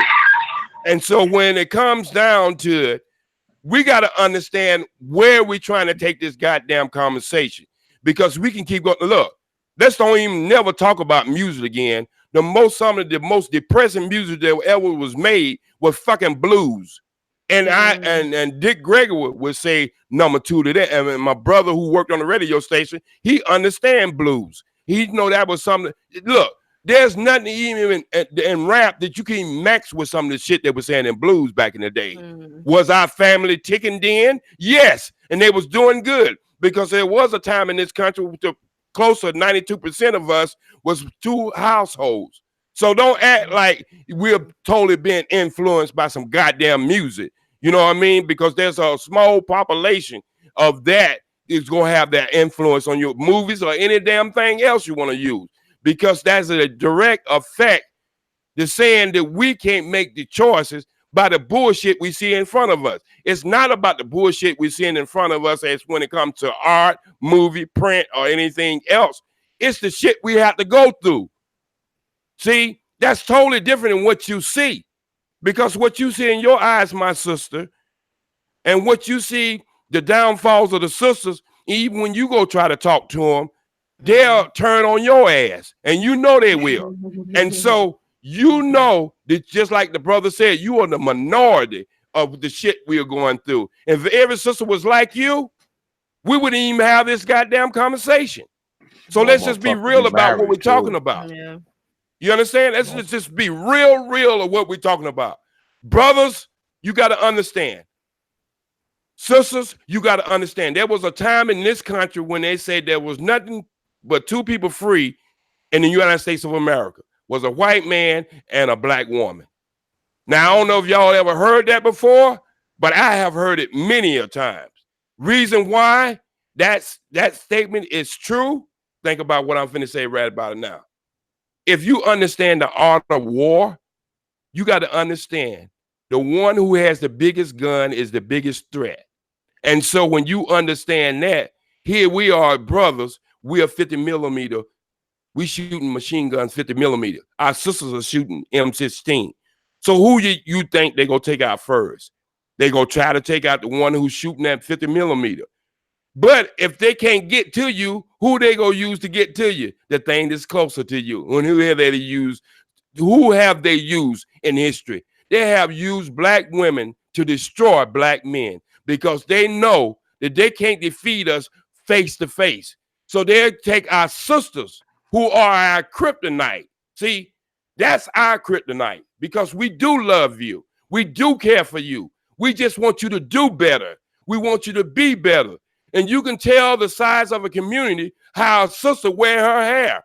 Now you tell me, right now, sister, you got the same sisters talking about how pro-black they are and how many sellouts we have in the community, but they're walking around with talking about I'm black and proud with a European hairstyle. That's like a fucking skinhead with an afro. So let's just be real about it. Wig on. That's true. You see what I'm saying? Bit, and then they'll try to go all the way back to Egypt and say they had blonde hair back then. Yeah, that was only in ceremonials. So let's just be real about what we're trying to get with this goddamn conversation, because we could keep on with the same talking points that we've been talking about for the last 100 years, and we'll never be able to solve this shit unless we go to the root of the truth, and say the root of this problem, so we understand why it's producing this fucked up fruit. Well, I think this is what, and I got to agree with Brother Supreme on this point. Many times when we think of brothers, you know, going out there and being with other women besides black women, I think we automatically jump off the ship and we automatically think white women. I mean, that's the first thing coming. Oh, you want a white girl. As if those are the only kind of other women there are, which is stupid because they're not the only other kind of women. I think that's where the problem starts. I think black people have the biggest problem with brothers being with white women more than anything else. But why they want their hair? Why they want their hair, but they don't want us to have the woman? That's what I don't understand. You want the hair. The black woman wants to have their hair because they feel insufficient in their own hair, that God gave them the most beautiful hair that he can ever put on this planet, because our hair is our antennas, and that's how we speak to the universe. Now they want that white woman's hair, but they can't understand why a brother might want the white woman. Now you feel like your hair is not up to standard, but if a brother feel like you're not up to standard, you don't see that in the same course. But it's the same bullshit. Yeah, well, you would think that, I mean, when you got black women walking around with blonde shit in their hair, right? And we know most black people, you know, there might be a few, but most of us ain't born with no platinum blonde fucking hair and shit. We're just not. I mean, let's be realistic. That's just not true. So when they take something, an accoutrement, as you would call it, you know, because a lot of them, you know, they get the blue contacts, the blonde fucking hair, the angioplasty, the rhinoplasty, you know, the fake boobs, the fake ass, all that European, you know, quote unquote, you know, stereotypical European shit. Cosmetics. White folk shit. To be more bullshit. Specific. White folk shit. And they fix themselves up with that And I think that they do that now. They say, you hear women say that they do it, because I've heard the shit. Got a lot of women in my life, okay? And I've heard them say, oh, well, Don't you know, say we it. do it Don't for the men. say it. Don't say We it. do it for the men. We do it for No, y'all. hell Don't say no. it. It's bullshit. They do it because they are emulating the same white fucking woman that they claim they hate and we love. No. That's Because why they're women doing it. don't dress for men. They Hell dress no. for women. Hell So no. they can show No. the other women that they are the queens. So they're not doing anything for us. They're showing who the queen bee is. When they come in the room, it's about, like, you can tell your wife right now, and I'm pretty sure you got a good wife, my brother. Or you can tell your daughter right now, my brother, that she looks good, she smell good, and you're a beautiful person. But they expect that from you. That's why they look at that. But when another sister tell another sister, damn girl, that damn hair you got is swinging. What kind of goddamn hair you got? You're like, I got some of this Brazilian shit. Yeah. Oh man, I gotta get me some of this Brazilian shit. You know, cause that shit look good on you. Not one brother in that goddamn conversation. These are women talking to women. And so what I'm trying to say is it They don't goes give from a fuck what shoes we to they only, everything else. It's they the only plain care. bullshit. They only care what you think when they think that you think Something about some other woman. yeah, some other woman. Yeah. Okay. Right. Once they feel like they thinking that you ain't interested in them, ain't interested in their look, ain't interested in none of that, now they care about what you think. But I want to go to because I ain't heard from RJ in a while. Just before you do it, just before you do it, ask everybody on the panel. When the last time, or have you ever heard a brother come to a sister and say, I want you to relax your pubic hair? Relax her pubic hair. Yeah, because you got to have the shit that matches on the damn head, so you understand what I'm talking about. She might as well see what I'm saying? If a brother don't care about that, what the hell he care about this shit on her head? Yeah. If you're gonna wear the blonde wig, you might as well throw some blonde bleach down that motherfucker too. That's what I'm saying. Have a blonde shag going on down that motherfucker. And straight. If they really, if brother really care about straight hair, he would care about that because hell, you know, it sound like you damn making love to a damn brittle pad down there. We really care, but we don't care about that shit. Yeah, we don't care about that shit. That shit don't bother men at all. Shit, no, we don't care about that shit you got on your head. That was funny. Shit, you ain't even got to shade that motherfucker. We don't care. They won't care. We'll make our way through. We'll make our way through that motherfucker. Women shave, you know. I know they do, but ain't no brother told them that they didn't like the texture of their hair down there. They was down there all the time. Yeah, relax. I don't think a man's telling you to relax that motherfucker. And even if he go down there and he get between her legs, he don't care. He's like, fuck, this is a brittle pad. Give me a nice face, a goddamn massage or something. You don't give a shit how nappy that shit. Right. What the hell we used to call that shit? The snappy nappy. Okay, all right, okay, all right. We get it. We get it, right? Yeah, but sometimes you got to break it down like that, my sister. This is what I'm talking about. I had to be real sometimes. You got to break the shit down into science and let you know some of the stupid shit that's been said in our community. We creeping into DXL area, so you know, Teach ain't too familiar with our DXL topic, so we gotta say some of that shit for tomorrow. All right, it's gonna be heavy, just like that tomorrow. Tomorrow's gonna be worse, way worse. Yeah, let me go to my man RJ, and I want to swing around to brother BMT before they be done fell asleep and shit. RJ, you still there? Yeah, I'm still here. I'm still here. Can you hear me? Oh, yeah. So let me ask you, brother RJ, because I know you're a man around the world and shit. You're a professional brother, a frat brother, college educated. So I'm pretty sure, you know, you have all kind of fucking women hitting on you, black, white, blue, brown, green. So, I mean, how do you deal with that, being that you're a brother who, you know, you like black women? So how do you deal with the other women that hit on you? Because I know they do. Well, you know what's so funny about that right there? They bring it to my attention because because I'm always, again, I just be in my own world. I didn't realize how much BFF was going on until I started getting on these hair panels. But I'm glad to, you know, be further informed. But what I'm getting to is what I'm getting to is I pay attention to when I pay attention to my surroundings more so I'm looking out. This is a weakness that I got to just kind of break out of. I'm paying more so attention to like the guys, more so than the like white chicks or something like that. And the reason for being is because like if something going down in my head, I don't automatically like think about a chick doing something. But if I'm with a sister, yeah, they're quick to point out yeah, hey, this guy, right? Hey, it's nobody over there. She's paying attention, whatever. She's choosing and all this good stuff. Now, I'm not paying them any attention, but again, that's just not my. I don't find them attractive.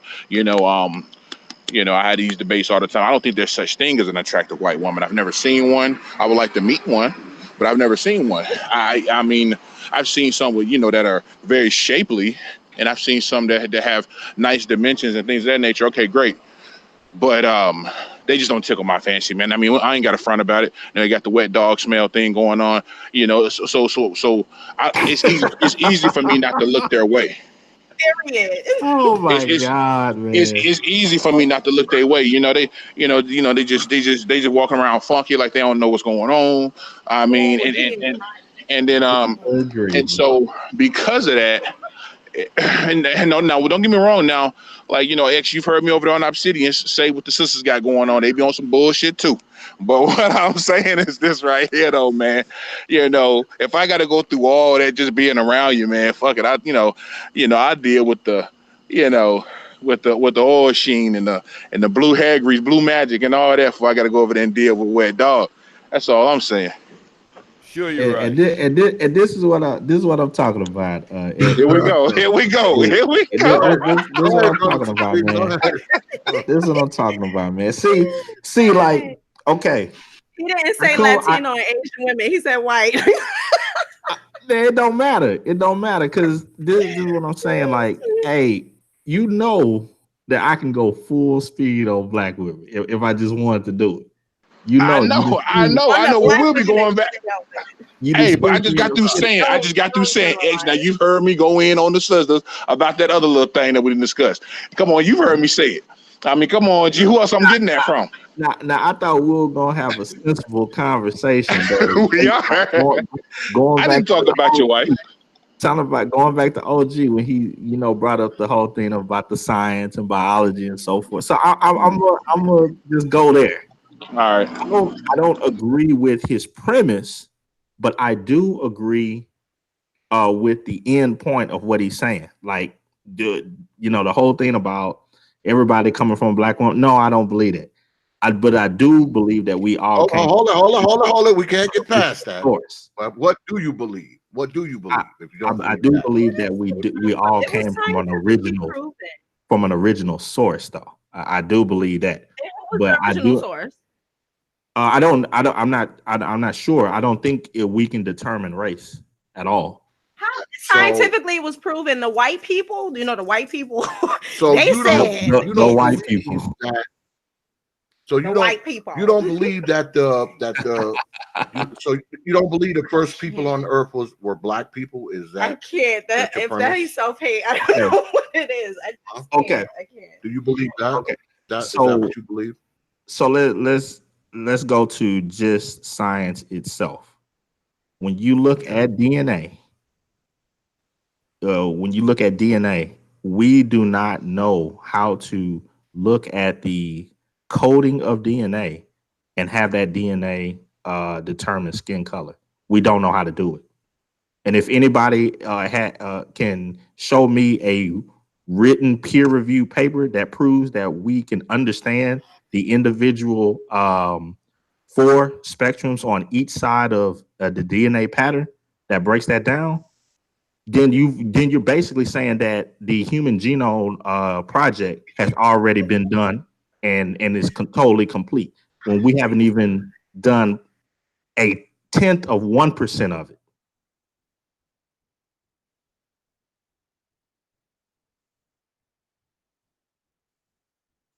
Does anybody want to comment on that? I'm not even gonna bother. All I'm saying, only thing I can just bring up is the oldest human being is in Africa. So, I mean, we know her name was Lucy, and she's found in the garden in the what we call the human cradle, Eden. Okay, so on even on that BMT, we can't Right. determine age. The method that's used for that is called carbon-14 dating. Now, carbon-14 dating changes upon atmospheric conditions. Something as simple as a volcano going off could change the carbon within an area and throw off a date by several thousands of years. So when people read those articles and so forth, they don't actually go into the science of it, the academic science. They read the article that's meant for public consumption. When you go into the actual science of it, it will state with this much of an error. And the error that's stated in that particular paper is 75%. Okay, so let's hit on the best cryptographers. Let's use the Egyptians. I know you don't like using them, but they literally were a millennia ahead of their time with the records, the preservation of human bodies, and also they even colored and wrote down their image of how they were, as well as charting out the stars that we can't even do yet. So when we see them, and granted, they were closer to the area where that kind of discovery was at, would it be fair to say that the blacks there, because mind you, the Egyptians, they were charting out stuff all the way even in South America. So is it fair to say that they, at some point, that was kind of like the top of the civilization at some point, not taken away from the Greeks, but even the Greeks had to admit that, yo, these guys are a little bit ahead of us. We're just having the intellectual talk right now. But yeah, I mean, and I don't want to delve too much off topic, but just to give you a counter to that, just really quickly. You look at the calendar that the Egyptians had, and if you compare it to that of what the people before the Aztecs had, why is the Aztecs more complete? It went all the way almost down to our day. Not more complete than the Dagon, and they're the one who mapped out this. That they. I was about to bring up that. I was about to bring that up. And if you're on the whole thing of the Dagon and so forth, okay, why did they stop shipbuilding then? Well, so the thing about it is this: if they come from Africa, why can't we find any issue or any remnants of ships or shipbuilding in their society whatsoever? They just came all the way from Africa and then they just forgot how to build ships. Well, no. Well, we can honestly look at that. To actually pull that up, a majority of Egypt was a settlement where people chose to stay. If you actually look at majority of the people in Egypt that actually live, not everybody lives in Egypt. When you got Cairo and other places, most of the Egyptians are nomadic people. So it's natural for people in those type of areas to move closer to what? Water. So if they're moving closer to water and they go down to the Cape of South America, South Africa, and different other areas, or they can, and here's the thing, here's the kicker about it. A lot of people don't understand that the Red Sea actually comes down every so often during the year, where people actually cross over and they're right there into the Indian Ocean. And so what happens is this: when we look at these things, we don't know specifically how people were making their movement, because let's be for real, the oldest library was in Africa. That was destroyed because they had stuff written down and charted for everything that they have found and they recorded. That we know of, VMT. Because I get that. But when you have that, hear me out with this. Okay. When you have that title of that you house the most information in the world and it was taken from you, that right there is most likely, it's like you had the beginning chapters of a book right there that probably could even disprove the Bible. Okay, but when BMT. you take away that, it's kind of like, well, damn, all you got left now is the Dead Sea Scrolls. Well, BMT, I don't want to take us completely off, and me and you, we can have this discussion offline. I know we can. I know we can. Or we can, open up a whole nother panel and go that whole route and so forth. Because I do have counters to what you're saying, but going back to the whole thing of like the brothers who choose out, Let me go ahead and just. Let me go ahead and just fire up. I don't want to get too far off of the topic and shit. Let me fire up some bombs real quick to drop back on this whole panel. All right, make sure they ain't firecrackers. Okay. For all of the individuals that's in the chat, and I'm looking at infantry skills. He talking about all the, going back to 16, 17 in Africa and all this other stuff. Okay. Well, to me, Africa is like a parent that had kidnapped children. And when those parents found the whereabouts of their children, they basically just abandoned them.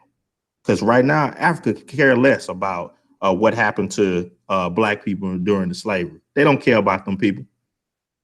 All right, second thing, Black women have a track record that y'all have seen that when they start to date out, a lot of the things that they used to do, they instantly just turn it off. The attitude gone. The weave gone. The traditional roles and stuff. Oh, that becomes all good. Absolutely, positively fucking true. So in an instance, I'm not saying all, but I'm saying for the ones that do that, how can people on this panel or anybody else say that they would prefer those women to be what they were, ratchet and such, instead of going somewhere else and actually acting like they got some sense? Supreme King Kong, why the point is for them to use that damn sense with us. So that means that goes back to what we mentioned last week, brother. That would mean that we just don't respect each other. That means Black men don't respect Black women don't respect Black men, and it's just, all right, fuck you, fuck me. You know what I mean? Right, because the culture is self-defeating and it's anti-family. So now, again, I mentioned this to you countless times on Obsidians. So brothers such as myself who said, hey, I'm in it till the end. If I'm going to continue to do community work, then you've already mentioned that you've divested, you're through, you're out of the community. So, like I mentioned, brothers such as myself who are interested in sisters, then just let us do it, and then you can just sit back. Hey, you know what? It wouldn't be right for me to even complain about having a future where I don't see children that look like my children if I'm not trying to do something about it to counteract it, to help beyond the mixing aspect of it, but just letting them know, hey man, just Generation Z,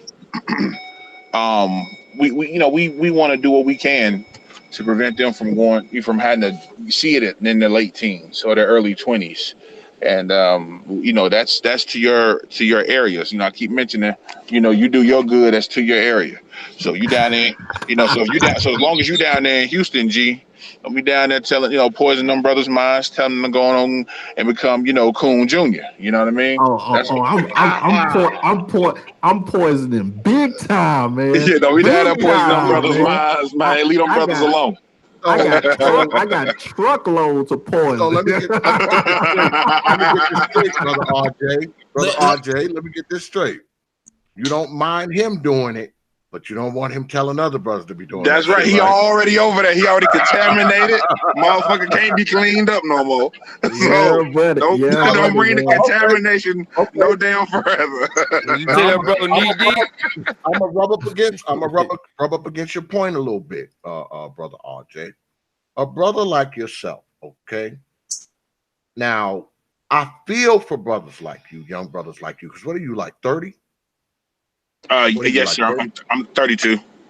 Yeah, you're like my son's age, okay? My sons are your age.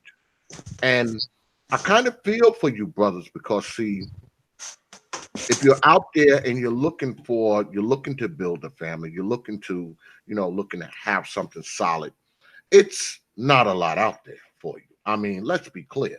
I mean, there's a lot of hoes and ratchets and crackheads and bullshit and nonsense out there for you. I mean, that's just the reality. Oh, I mean, no one wants to face up to it. No one wants to say it, but OX will, and I feel kind of sorry.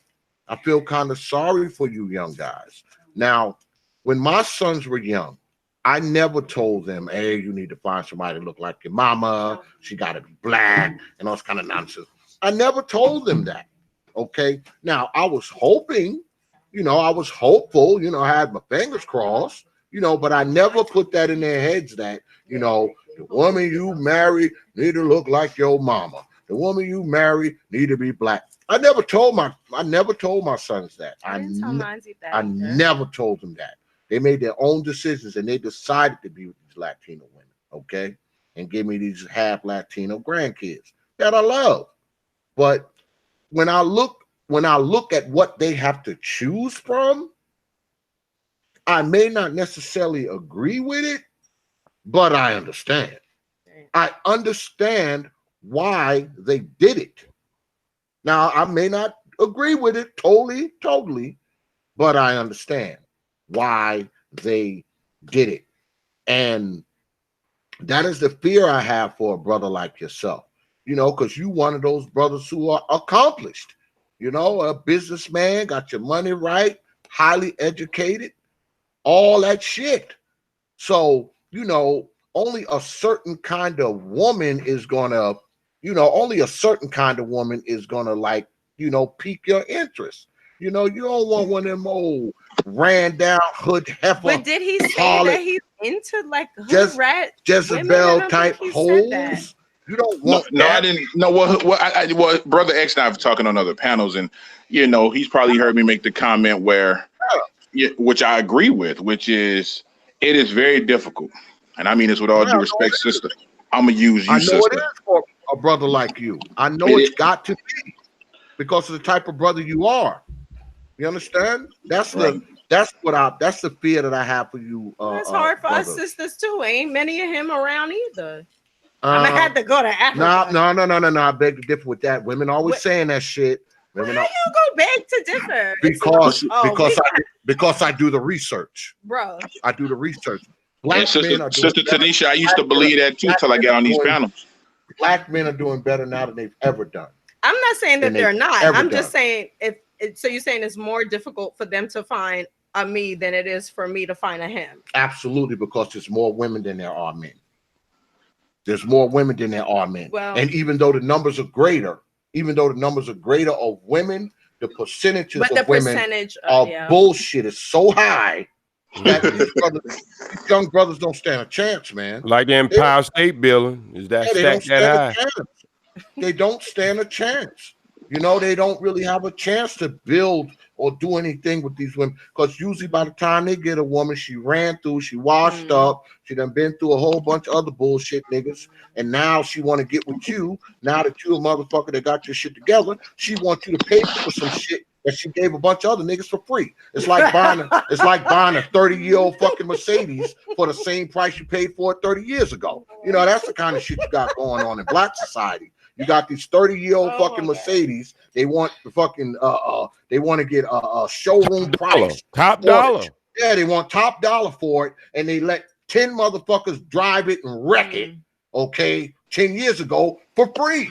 So right. And every time you ask for something, they always hurt or something. You know what I mean? Yeah, they pull up to you with they need an oil change whenever you want it. Yeah, the motherfucker's smoking, the tires falling off it, you got a whole of fucking door closed, but they want the same price from 20 years ago.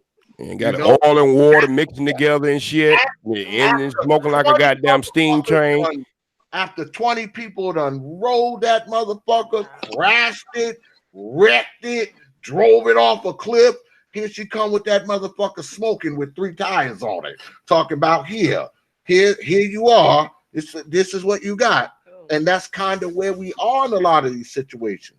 You know what I'm saying? Because see what women have a tendency to do, and I tell this shit to my daughters all the time because I have adult daughters, and I tell them, look, I said, don't use yourself up when you young, because guess what? You ain't always gonna be young. One day you're gonna look up, your ass gonna be old. So you don't want to be that beat down fucking Mercedes, pulling up with the smoke coming out you and shit. Cause the only motherfuckers who want to get in it is some homeless motherfucker that needs a ride. A motherfucker who got his shit together, he ain't getting in there. Exactly. He's not getting in there. He's not. He's not going to get in the old smoky Mercedes. Yeah, it's a Mercedes, but it's a Mercedes that's worth the same as much as a fucking 10-year-old Yugo. So just because it's a Mercedes doesn't mean it's worth top dollar. My And this brother, is my brother, since you said that, and my brother dropped them bombs that I thought was maybe a bomb and about 6 firecrackers. So I'm gonna go in my relax mode right about now, and I call this mode right here. You got to figure this shit out, like I figured out this cigar. You know what I mean? J Triple X in the house. What's good, brother? Surprised to see you up over here. And so, when you understand that, that sister who said she had a hard time, or she might, you can, sister, you can go to them Pan African meetings, them black, recession meetings and stuff like that. Brothers looking at you like they got Candy 56 in their goddamn head. Both of their eyes on you. Now you might be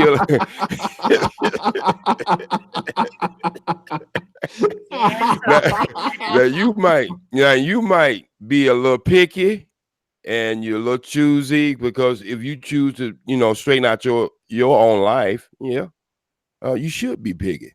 But what we haven't did is figure out this problem, like I got to figure out this damn cigar.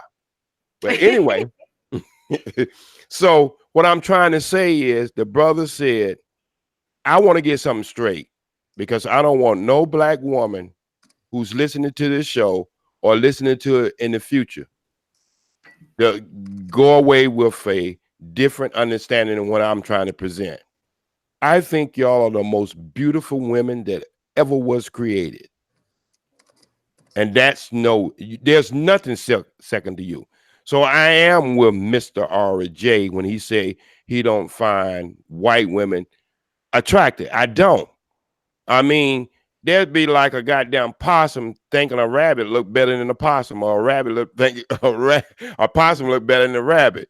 When you have an image of yourself into the feminine side, that's the most beautiful. That's perfect. That's perfect math right there. So I want no woman who's listening to this thinking OG 60 don't like black women because of their looks. Don't you ever think that about me. There's no white woman I ever seen look better than a black woman. That's just no if. There's no Puerto Rican woman. There's no Mexican woman. And I'm just being honest. Because when you love yourself, when I look in the mirror and I love myself, I love anything with the reflection of myself. But that ain't the problem we're dealing with. We're dealing with a mental problem in our community that's keeping brothers from hooking up with these women. I won't call them names, but they just not right for us because they don't give us no peace. And I don't care who you are, what color you are. If you can't walk in your household and get peace, you gonna be unbalanced in that household, because the most closest thing to you, you want to love. The most closest thing to you, you want them to love you. And so that's what we haven't figured out. Just like I ain't figured out this damn cigar. So what I'm trying to say, let me say this. Let me say this, OG. I think that yes, sir. I think that the problem with many black females when it comes to dealing with men, many of our black females just don't have fathers. Let's be for real, okay? Let's be honest here, right? We got this somewhere between 70 and 75% of our fucking children are being born without fathers, right? Yes, sir. So there are more female children born than males on any given year, right? Yes, sir. So what does that mean? Most of those people being born without fathers are who? Females.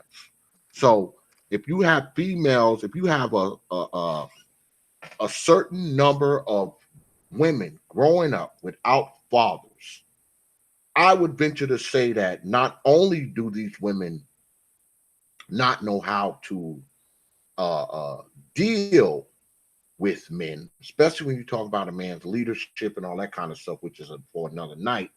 But when you talk about a man's leadership, when you talk about a man's guidance, a man's counsel, how to understand a man, as opposed to, because if you take two women, right, even if both of them women are black, all right, and one woman who has been raised with her father ever since she was knee high to a duck, and then you got another woman who have no idea who her father is. Those are going to be two different fucking women, man. That's true. When it comes to dealing with men, those are going to be two. They can be twins. They can be twins. Fall out the same funk box and whole nine. And if you take one, and the father takes one and go off and live, and that mama take one and go off and live, those will be two different people, for the simple fact that one of those girls grew up with a man and one didn't. Okay, you won't see that much difference because of the lack of a mama now. You won't see that much difference, but you will definitely see difference in that other one for a lack of a father. And what often happens, I think, in black society is a lot of our black women, they don't really start really trying to understand what a man is until a man talking them out their fucking drawers. And see, by then it's too fucking late. That ain't the time to be trying to figure them out. Hey, that's not the time. So women who have a tendency to grow up with men, I think they have a better understanding of men because they watched a man when they were little, growing up. They had a man treat them like a princess, tell them that they're pretty, all that kind of shit, all throughout. They were under a man's protection from the time they were born till adulthood. So she grows in that, underneath that shield, that crest, as I like to call it. She grows underneath that crest. She grows underneath the flag of that man.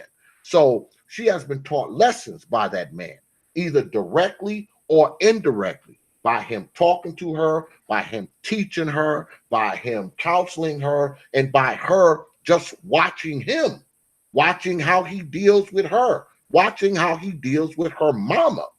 You know, she's learning, because I'm a true believer that kids live what they learn. So as she's living, she's learning what an idea of a man is. And it's a statistical fact that girls who have fathers in their lives, they have a tendency to make better choices in men. They have a tendency to be less promiscuous. They're less likely to be drug addicts and all that shit. Now, nothing's infallible. There's always exception to the rules. But statistically, they make better decisions. They pick better men. They're less promiscuous. They're less likely to be on drugs and all that kind of shit. So when you have a woman who grows up with a man raises her, I think those are the women who are more suited for relationships. Now, I'm not saying other women shouldn't have relationships, but I'm a true believer that the women who were raised by men are probably better suited. You know, I mean, because I've always me as a person, when I met women, I was always interested in what kind of relationship they had with their father. I was always interested in that because that says a lot about her, how she's going to be. You know, I mean, the women that I've had serious relationships with, I was always cool with their pops. I mean, the woman I'm married to now, I mean, me and her pops, we was thick as thieves. You know, we was thick as thieves. Yeah. So, I mean, you know, I think that has a lot to do with our black women, man. I think, you know, a lot of them grow up in this motherfucking world with no males in it. Okay. And by the time they really start getting around men, you know, that's when a man talking about them draws. So that's wouldn't you say that was a woman? Then wouldn't you say that that's a slice of the pie? Because I have seen women who have fathers that have some of the same attitude traits that guys are talking about. That's what I'm talking about. Like even my daughter. My daughter was raised by me by the first 12 years of her life. And then when I send her to her mother, I seen the difference. So I can see the correlation of what you're talking about. But I think guys are talking about more of a cultural thing and conditional thing or social engineering that got our women believe they have to be the man in the woman. You see what I'm saying? Even though they might even have a father, but because most women try to understand men by bullshitting with their girlfriends, telling them the wrong kind of information. If you want to learn about a man, you better be speaking to your brothers, your uncles, or somebody, a male. See, no woman, no man jumps out there and say, I know about women because about men taught me about women. They usually say, I know it because of my sister, my mother, my aunts, or some woman figure. But see, it's been turned upside in this cultural thing when I'm talking about when you have women who define who men are. So I can see what you're talking about in the household where you have two parents, because that's very important. But that really don't make your cake totally baked. You might get a couple slices out of it, but your damn cake still gonna be fucked up if you raise it in America with this cultural thing that goes on that make women believe that they are really alpha females, which there's no goddamn thing in the human race. It is in other animals, but when it comes down to women, there's no alpha. And then think about this, my brother. Why is we are the only people, our women are the only people walk around in the damn street or walk around on these shows or print or anything else and say they're strong. We are the only culture to say our women are strong, but we say our cars are pretty. It should be reversed.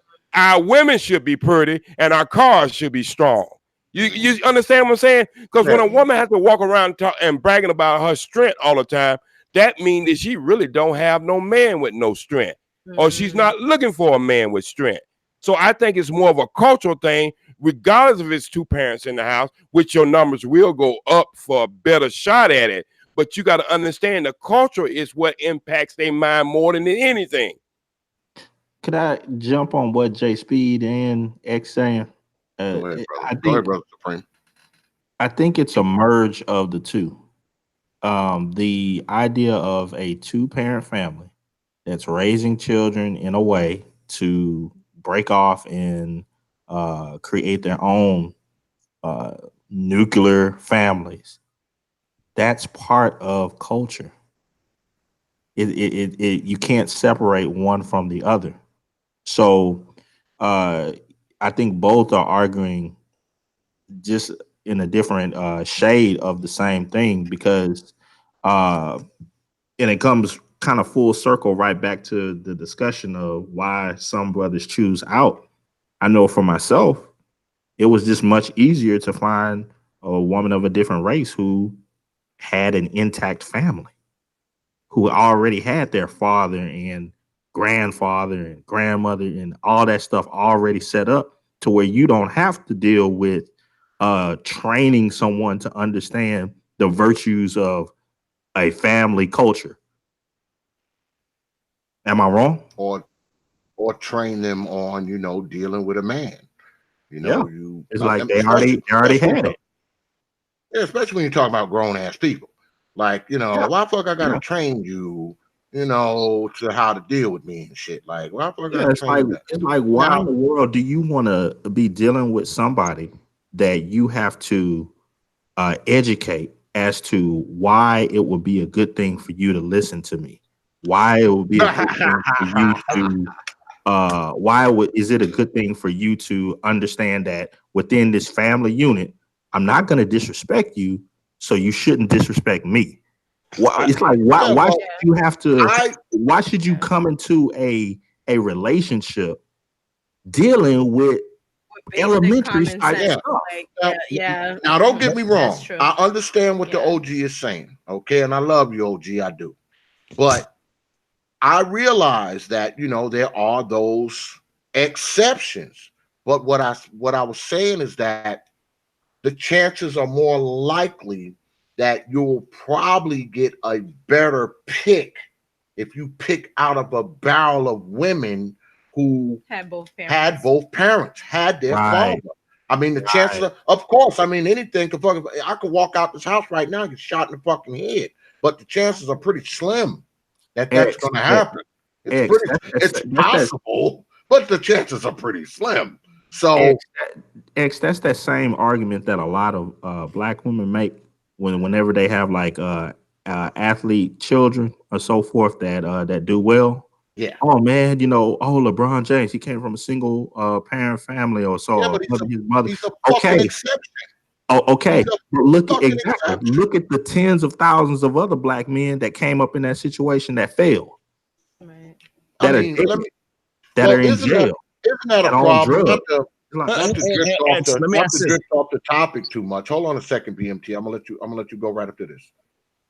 This is part of the problem that kills me with black folks some fucking time. Okay, we always want to make arguments off of fucking exceptions. We take an exception. Oh, I know somebody who, they had both of their parents and they became a mass murderer. Okay, fine, motherfucker. Name me 100 motherfuckers. I bet you can name me 100 motherfuckers who didn't have their father became mass murderers, no cancer. Yeah. So I mean, we gotta stop basing arguments off of exception, man. The exception is what fucking confirms the rule, man. We can't argue an exception because I have people do that shit to me. Oh man, I know somebody, they have both their parents and they on drugs and all this kind of bullshit. I'm like, yeah, but you know what kind of fucking percentage that is, man? It's that much. Your chances are just better. It's just a better roll of the dice, man. It's a better roll of the dice, is all I'm saying. Of course, anything is possible. I say again, I could walk out of this fucking house right now and a car can run me over in my own damn driveway. But the chances of that happening are very slim. So you can't say, oh man, you might go outside and get ran over in your driveway. Yeah, man, that's the same. That's the same thing as playing in the middle of the freeway, man. Yeah, man. It's possible. Yes. Is it likely? Probably not. Okay. So I know I'm a countryman, but I ain't want you. I know I'm a countryman, and it takes some time for me to get my point across, make you understand. My argument was not. Anytime you got two parents, you most certainly go produce a better child.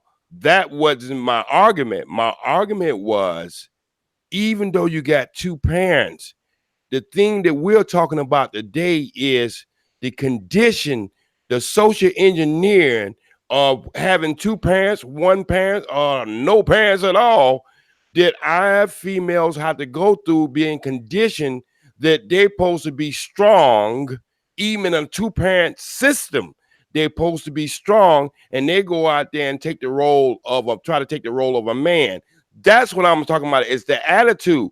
Most certainly you gonna have a more perfect being when you have two parents. It took two to make them. So most certainly that is the condition we want our children to be raised in. But we're talking about the attitude of our women, not that they wouldn't fit in society and be better people with two parents. But we're talking about this trait that's attacking us. Now, don't believe this is not happening inside of any other avenues too, because that's why these goddamn white men are running to Asia trying to get these goddamn Asian women, because they know they don't condition their own women to be fucked up in the head, and so they're too goddamn possessive, and they got to look. These white women are walking around with damn underwears with dick holes in them too. So it's not like it's just only black women. So what I'm just saying is, when you got a group of people who wants to walk around, a female who wants to walk around still wearing panties, she won't wear underwears with dick holes in them, then this is the problem we're having with black women. Put your panties back on. Let us wear the pants. You put a dress on every once in a while and get out of them goddamn spandex, and then we can get some shit going on. Now, could I throw one thing at JC though? Hold on. Let me get Brother BMT in here, because I know he fucking chomping at the bit. Go ahead, Brother BMT. Then I will come back to you, Brother Supreme. Go ahead, Brother BMT. So I was listening, and I'm gonna turn up a little bit of a notch. When has it? And I would ask the question: are black men sucking off the reparational patronage of other cultures? Because when has it ever been for a black American man where he could chastise and discipline his own woman? When in black American history have we ever been able to do that? Because we'll hear all the beauty of all these other cultures and how they can check their women.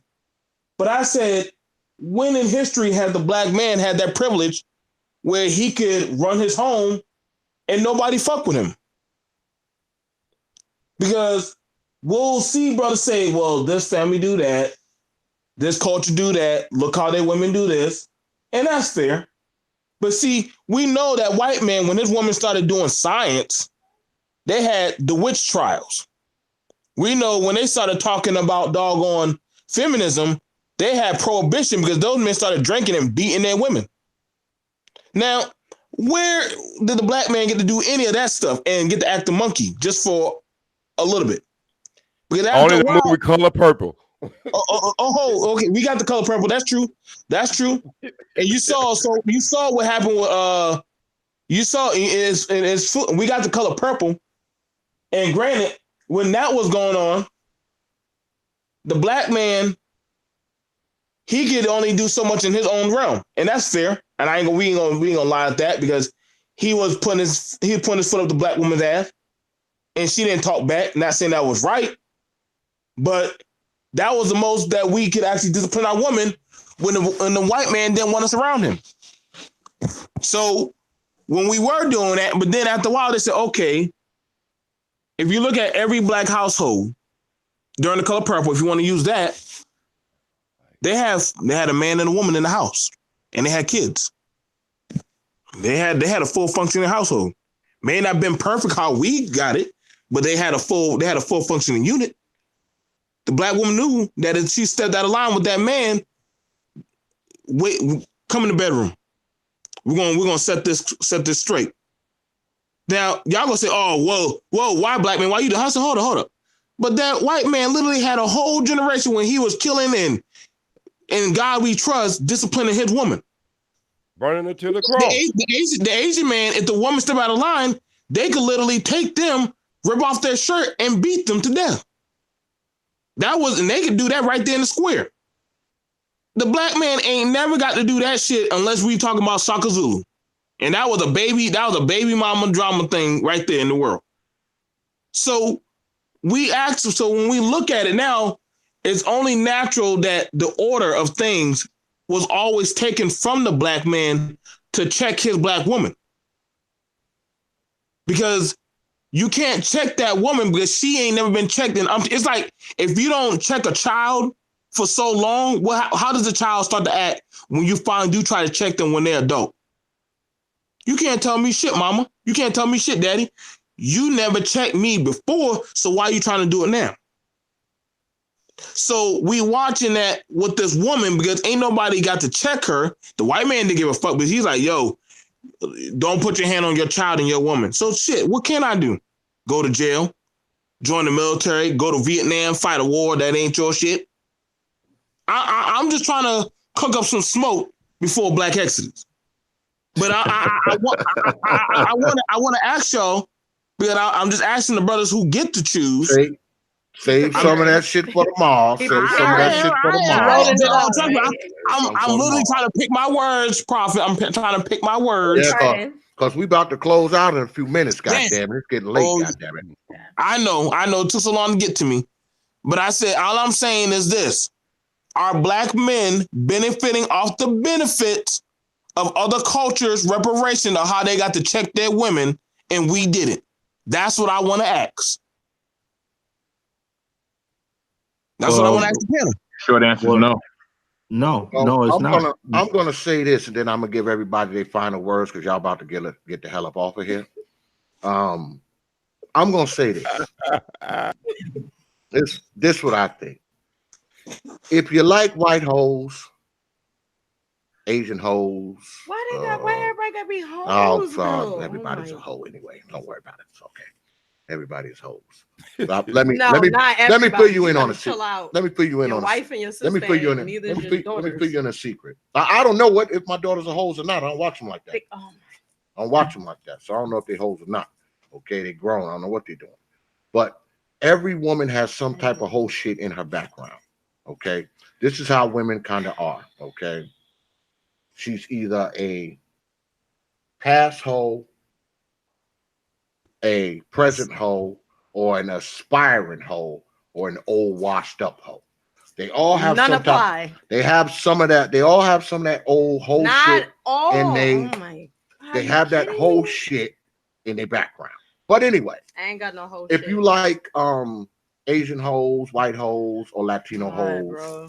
if you like that, that's on you, brother. Okay, I ain't mad at you. Do what you want to do. It's your life. Okay, it's your life. You got to do what makes you happy. All right, you do what makes you happy. I said the same thing last week. Now, would I encourage you to do that? Of course not. But would I discourage you from doing it? Absolutely not. That's your life. It's your penis. You can put it wherever you like. Okay. My thing is when brothers try to push it onto other people, that's different. Okay. What you do with your life is your goddamn thing. You do whatever fuck you want. But when you try to push it on other people, I kind of have a problem with that. Because I feel like every man should be able to make his own choices and do whatever's happy for him. And woman. You know, do whatever's happy for you. All right. But I don't think that you should jump up and say, oh, this is what we all should be doing. Nah, I don't agree with that shit either. Okay. Just like I wouldn't push brothers to be with a black woman because I have one. You understand what I'm saying? And I see the brothers who fuck with the Latinos, the whites, and the Asians. Now, it wasn't a route that I took. Okay. My kids are black. They black just like my ass because I had them with a black woman. I have a black wife. But trust me, brothers, I understand why you did it. Yeah, I understand why you did it. I do. Because if I was 20 or 30 in this day and time, what the hell? I might have me a white hole, Latino hole, Asian hole myself. I understand, brothers. Reparational coochie. I get it. You know what? I get it. I know why you did it. I understand. Now, was it for me? No. But I understand why you did it. And I ain't mad at you because, like I said, if I was like 25 in 2019, shit, I wouldn't fuck with these black hoes either. I don't blame you. But anyway, everybody give me your last words so I can kick you off. For all the women that are not hoes, he's not generalizing. I hope. Can you stop? Because that's like crazy. Oh, they're used to it. They're used to it. God. They're used to it. Notice. Oh shit, Jay Sean in the house. Oh, god damn it. Jay Sean, man. I know you come through tomorrow, man. I see you up there on this panel, but he would have been just he would have been like me, cold turkey. No. Okay, everybody go ahead. I guess I'll go since nobody saying nothing yet, Prophet. Hold on, BOT. Before you jet off, my wife has a message real quick.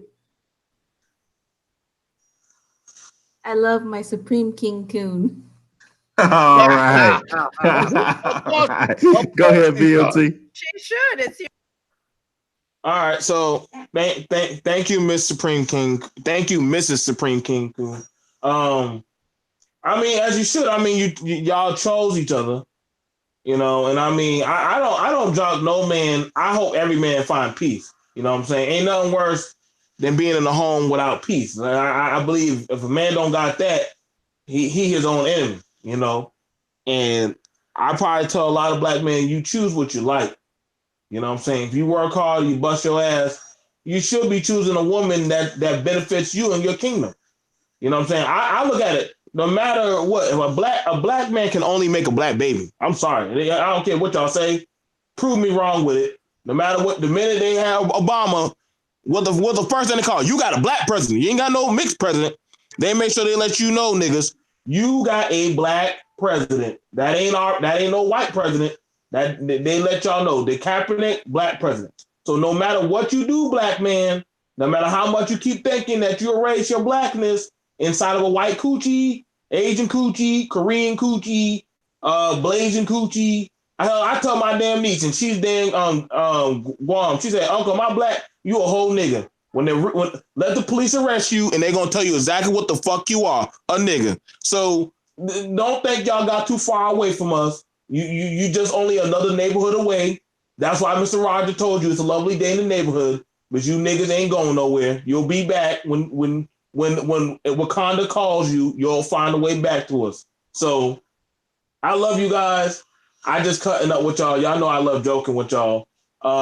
So yeah, but you kept it 100, brother. You kept it 100. You coming through tomorrow, brother? You know I'm coming, bro. You know I'm coming. Okay. I know Coon coming. He said, "Yo, I'm gonna get BFT tomorrow." You know I'm coming tomorrow, brother. I got you. All right. Who want to go next can go. You know, OG like to go last. I'll go next, man. You know, of course, T.O.X, thank you for having me. Teach, I hope I didn't get on your nerves too much with my anti-black woman talk. No, we cool, brother. It's all love. But if I get an Asian Latino brother, I don't want y'all coming after me. Nah. I'm just playing. We don't give a shit what black women do. Me personally, I'm just taking a break. It's a lot of good brothers that I know that are interested in me. I'm just chilling because I choose to. So we don't give a shit what women do. You good? That's all that matters. Give a shit what we do. It's funny to me, man. It's funny to me on so many levels, man. Because like,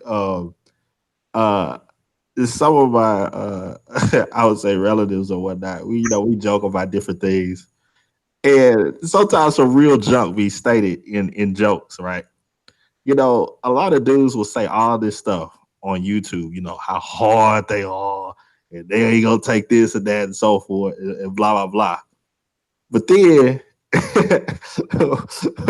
you have some people that'll say, like on the other side of things, hey man, I see y'all don't mess with them MS-13s. Still get shut down real quick. Don't even mention them because it might come after you. So, you know, it's just funny to me in situations like that. But so far as like this thing of choosing out, like X was saying, yeah, you know, you can't push your thoughts on anybody else. I mean, you do what's good for you and your family and so forth. So far as what RJ was saying, yeah, I'll be poisoning these dudes' minds in a way because they ask me. I don't push a whole idea of you need to do this. You can't date a black woman. No. But I am saying, hey, you know, you got options. You know, you don't have to just do what other people tell you to do. You have eyes, you have a mind, you can see the outcomes of decisions and where people are going, and you're well within your right to do whatever it is that you want to do. So to me, I think on the other side, and I could be wrong, but to me it seems like the people that are of the kind of like slave patrol type of mentality when it comes to black men are the people that are like pro-blacks and black first type stuff. It's like a lot of the people that are on the other side, they don't tell black men, hey man, you gotta date out. No, you do what you want to do, man. Do what you want to do, brother. But the other people are the ones that's always, oh man, you a coon, you a sucker, you a sellout, you an agent, you all this other, oh man, and then they say, like you stated, they make everybody else white. You could be with a Polynesian woman, oh man, she white. You could be with a Moroccan one, oh man, she white. You're like, good grief, man. My wife, don't worry. They keep calling her doggone Korean or some shit. Yeah, man. I mean, it's like, good grief. And you see how limited the mindset is that if you're not this particular color, if you don't like these particular interests, then you white. Like, good. Yeah. It's like, do you see how mentally limited that is, that you have no concept of the rest of the close to 7 billion people that's on this planet. I mean, the United States doesn't even make up 10% of the people on the planet. And yet you're making your life decisions based upon a less than 10% that you've seen in your lifetime. I I got a problem with that too, man, because you know motherfuckers want to dictate who's black, who's not, who's black enough. I got a problem with that shit too, motherfucker. You don't get to define my blackness, motherfucker. That you don't get to do. Oh, they got panels for that one. And peace, brother Jay Shine. How are you? If you everything else ain't black is white, I said, God damn, nigga, y'all need to read a book. Like, well, I'll end on this, and I don't know if you have done a show on it, X, or if not, but I'm gonna throw a premise out there. Let's go. There is no such thing as blackness. You think? Because you gotta finish. John Shell. It's all made up. It is all made up. There's no way that anybody can define what blackness is. You know, I would agree with you 120% on that one. I challenge anybody on YouTube, anybody in the world, define what blackness is. Hell no, because blackness isn't a monolithic term that covers all of us, man. There's millions of different kinds of black people. So how could it ever be? So how could it ever be quantified then? I don't think it can be. I don't think it can be. Saying now y'all getting back to my point. Now y'all getting back to my point of being from the beginning. Then it's the essence. It's not a race. It's not a color. It's the essence of all. Okay.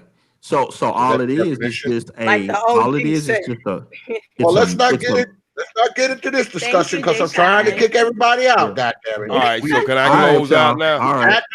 We at the door. You Negroes is heading back to the bar. All right, so I'm gonna go ahead and close out. Look, it's like this. It's like this with me. Look, I'm glad I was. Thank you, Mr. X, and that beautiful queen. I ain't gonna never learn her name because I'm gonna keep calling her queen till she say I do. That's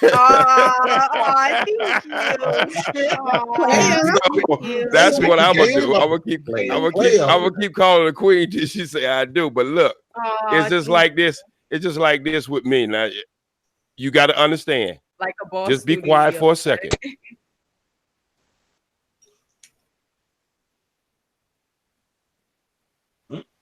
Is OG rocking the OBS on us or some shit?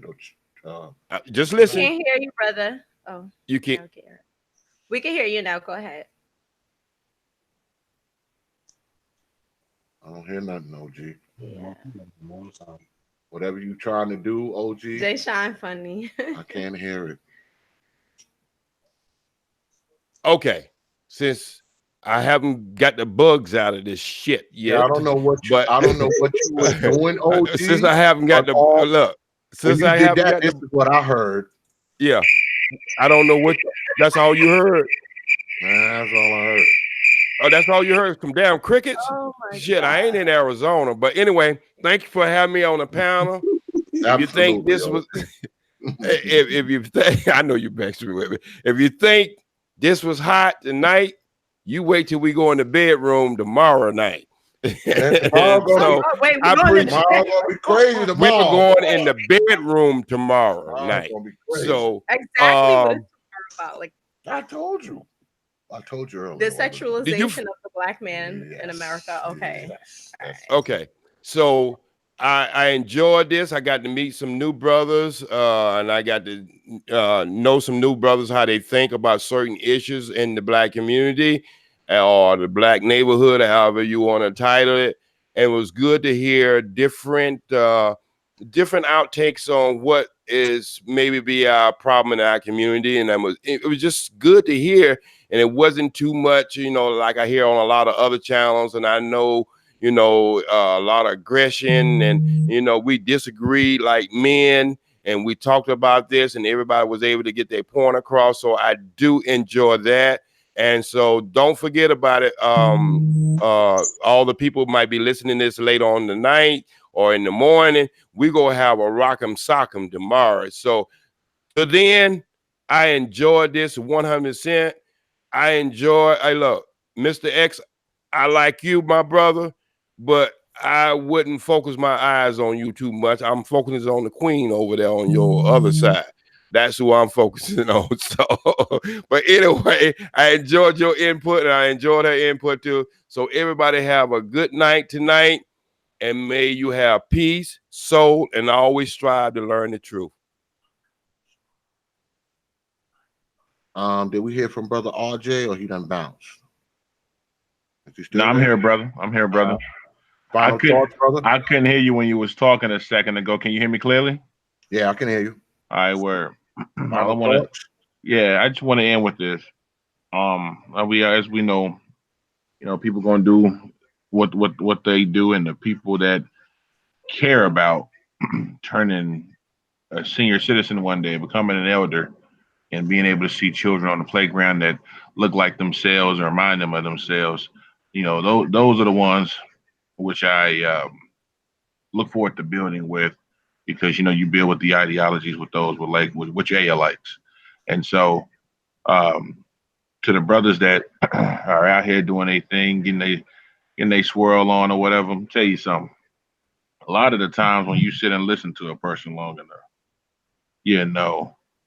it's gonna say everything that you needed to say. It's gonna be contrary oftentimes to what they've said on record. I mean, you sit and listen to people long enough, and the truth eventually come out. What it does is gives me a better understanding from where a person's going from. Because on this panel tonight, I heard some escapism. I heard people mentioning some alternate routes, only to still be in the same position. And there's no way I would want children to go out and say, "Hey, boom, we Polynesian over here. We went from black and Polynesian to black Polynesian Asian / East Indian, and then I'm the great grandpa in the damn wheel, and then they got my picture on the wall on the mantle, and I'm looking totally different from what the hell they see before them, like the Jackson Five right now. Now if people want a future like that, then that's fine. But I'm here to say tonight that that's damn detrimental to us. It adds to further confusion that we're already suffering. And like I said, one of the white man would have made it a law if he knew it wasn't the way he could fuck us back on it. And the way he's gonna fuck us onto this, clearly. He's gonna keep on allowing these illegals up in here. He's gonna mix in with them because they white and white. That's why I say white to answer your question. Caucasoid, Negroid, Mongoloid. But he gonna mix back in with them white folks down there that speak Spanish.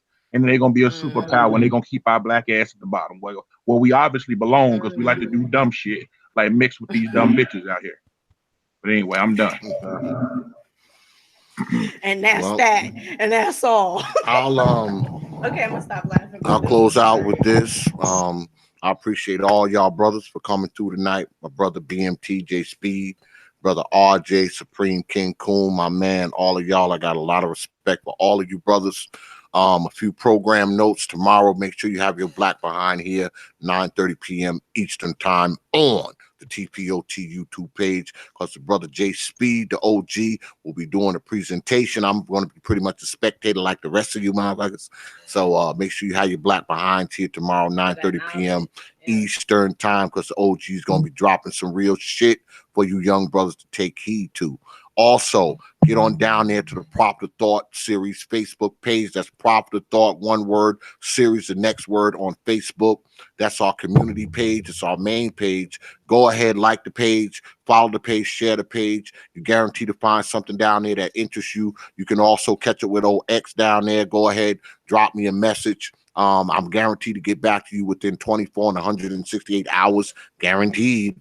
Also, while you're on Facebook, get on down there to the Proper Thought Series Facebook page, the group page. It's the Proper Thought Series fan group page on Facebook. Go ahead, request to be a member. You're guaranteed to get in there. Trust me, it's about 3,000 people in there, so you ain't got to listen to old X run his mouth all the goddamn time. There's other people down there running their old mouths too. Also, check us out on WhatsApp and Instagram. That's right, Prophet of Thought on Instagram. Prophet of Thought, leave out the series on Instagram. Go ahead, follow us on Instagram. You guaranteed to get a follow back. Here we go again. Here we go again about this TWITTER shit. Let me spell it for you again. TWITTER. That's Twitter. Get on down to Twitter and follow us on Twitter. The handle is at T.P.O.T Media on Twitter. That's at T.P.O.T Media on Twitter. Follow us on Twitter. Yeah, that's right. Or I will haunt you. Don't haunt the folks. In your dreams. And my Instagram is at for the next 6 months. Yeah. So repeat that. I don't know how to work Instagram. Oh shit. Wait, can we write it? Can I write it down? Yeah, go ahead and type it in chat if you want. Okay. Type it in chat. Hold up. Right here. Wrong mouse. Wrong mouse. He got so much equipment up here. It's crazy. Your DM about to get lit up, sis. Of course, because you know they thirsty as a motherfucker. Booty scratching gonna walk her down. It's thirsty as a motherfucker. Just type it in chat. Yeah. I'm the same as you, BMT. Well, all you I don't even thirsty know motherfuckers, you can go ahead and hit Teach Up on this here. After you donate. That's your Instagram? Yeah, at TJ633. There you go. Right there, you thirsty motherfuckers. No, y'all not. Make sure y'all donate to the prophet first. They thirsty as the motherfucker. They make us thirsty. But anyway, I appreciate everybody coming out tonight. Once again, thanks, brother BMT, brother RJ, the OG J Speed, and Supreme King Coon. I appreciate all y'all brothers, man, for coming through tonight. I also appreciate everybody in the chat, and especially you for showing up tonight, watching us, spending some time with us. Make sure you have your black behinds here tomorrow, same time, same station, on the T.P.O.T YouTube page, Yes. So, with that, I will leave you with 3 words, like I always do. Open your mind. And happy Juneteenth, everybody. Even though same to you. Thank you. Same to you. I don't even know what that means. Juneteenth. What is Juneteenth? Go follow my page. It's private, but I'll accept y'all.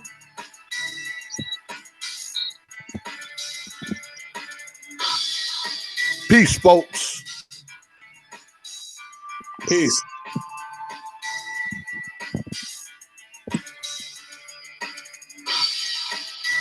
Open your mind. Open your mind. Open your mind. All right, RJ. I'm gonna continue to poison the minds, though, man. You gonna keep on fucking their mind up, huh? Yeah, man. I gotta let them know, man. Hey, nah, man. You need to let them brothers go get themselves a good sister, so we can keep this shit rolling. Man, don't nobody want no shit that's undefinable. Come on, G. Undefinable ass shit. You gonna have these dudes set up with baby mamas, man. No, man. Hey, man. Oh man, they can avoid them goddamn baby mamas, man. That's why we gotta That's why we gotta lace them with game. I know you don't like that word, but that's why they gotta be laced with it, so that way they won't. That way they won't go through these trip holes. I wish I didn't go through the dumb shit that I went through. But it is what it is. Mr. RJ, man, hit me up. I'm gonna hit you up in a little bit. Maybe we could chat. Hit me up too, RJ. Well, shit. I mean, you want to be private Supreme King, or you want all 3? It don't matter, man. Okay, cool. Y'all go ahead and do y'all thing. No, I was gonna say, we can drop off this motherfucker and just hit the hangout. Isn't that how it goes? Yeah, I know how it goes. All right, cool. Well, shit. Somebody call me then. I'm about to hang up. All right, X. All right, peace. Peace, family. Peace, y'all. Word. That was horrible.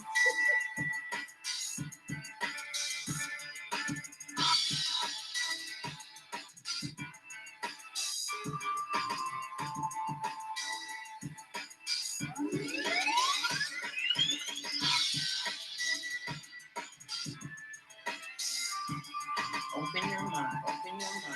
Open your mind. That voice sound familiar? Yeah, it's Candy. Oh, it's You. me. Yeah. Really? The other one is Candy. Yeah, that's me. I use her on my dog. Exodus track. Yo, these are yours, bro? Are they still good or they old? The prophet of thought. Come Yeah, on. so what couple? Huh? Can I have a couple? Yeah.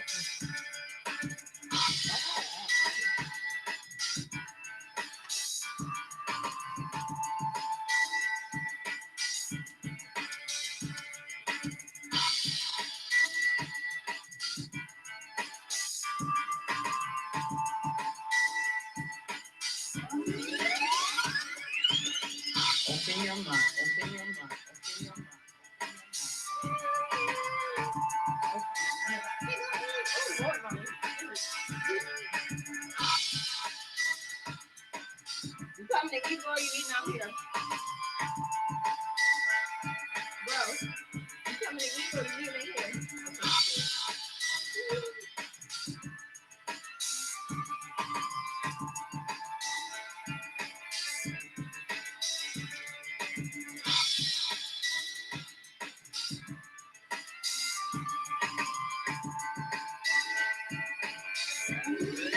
The prophet of thought. Open your mind. Open your mind. Open your mind. Open your mind. Only from T.P.O.T.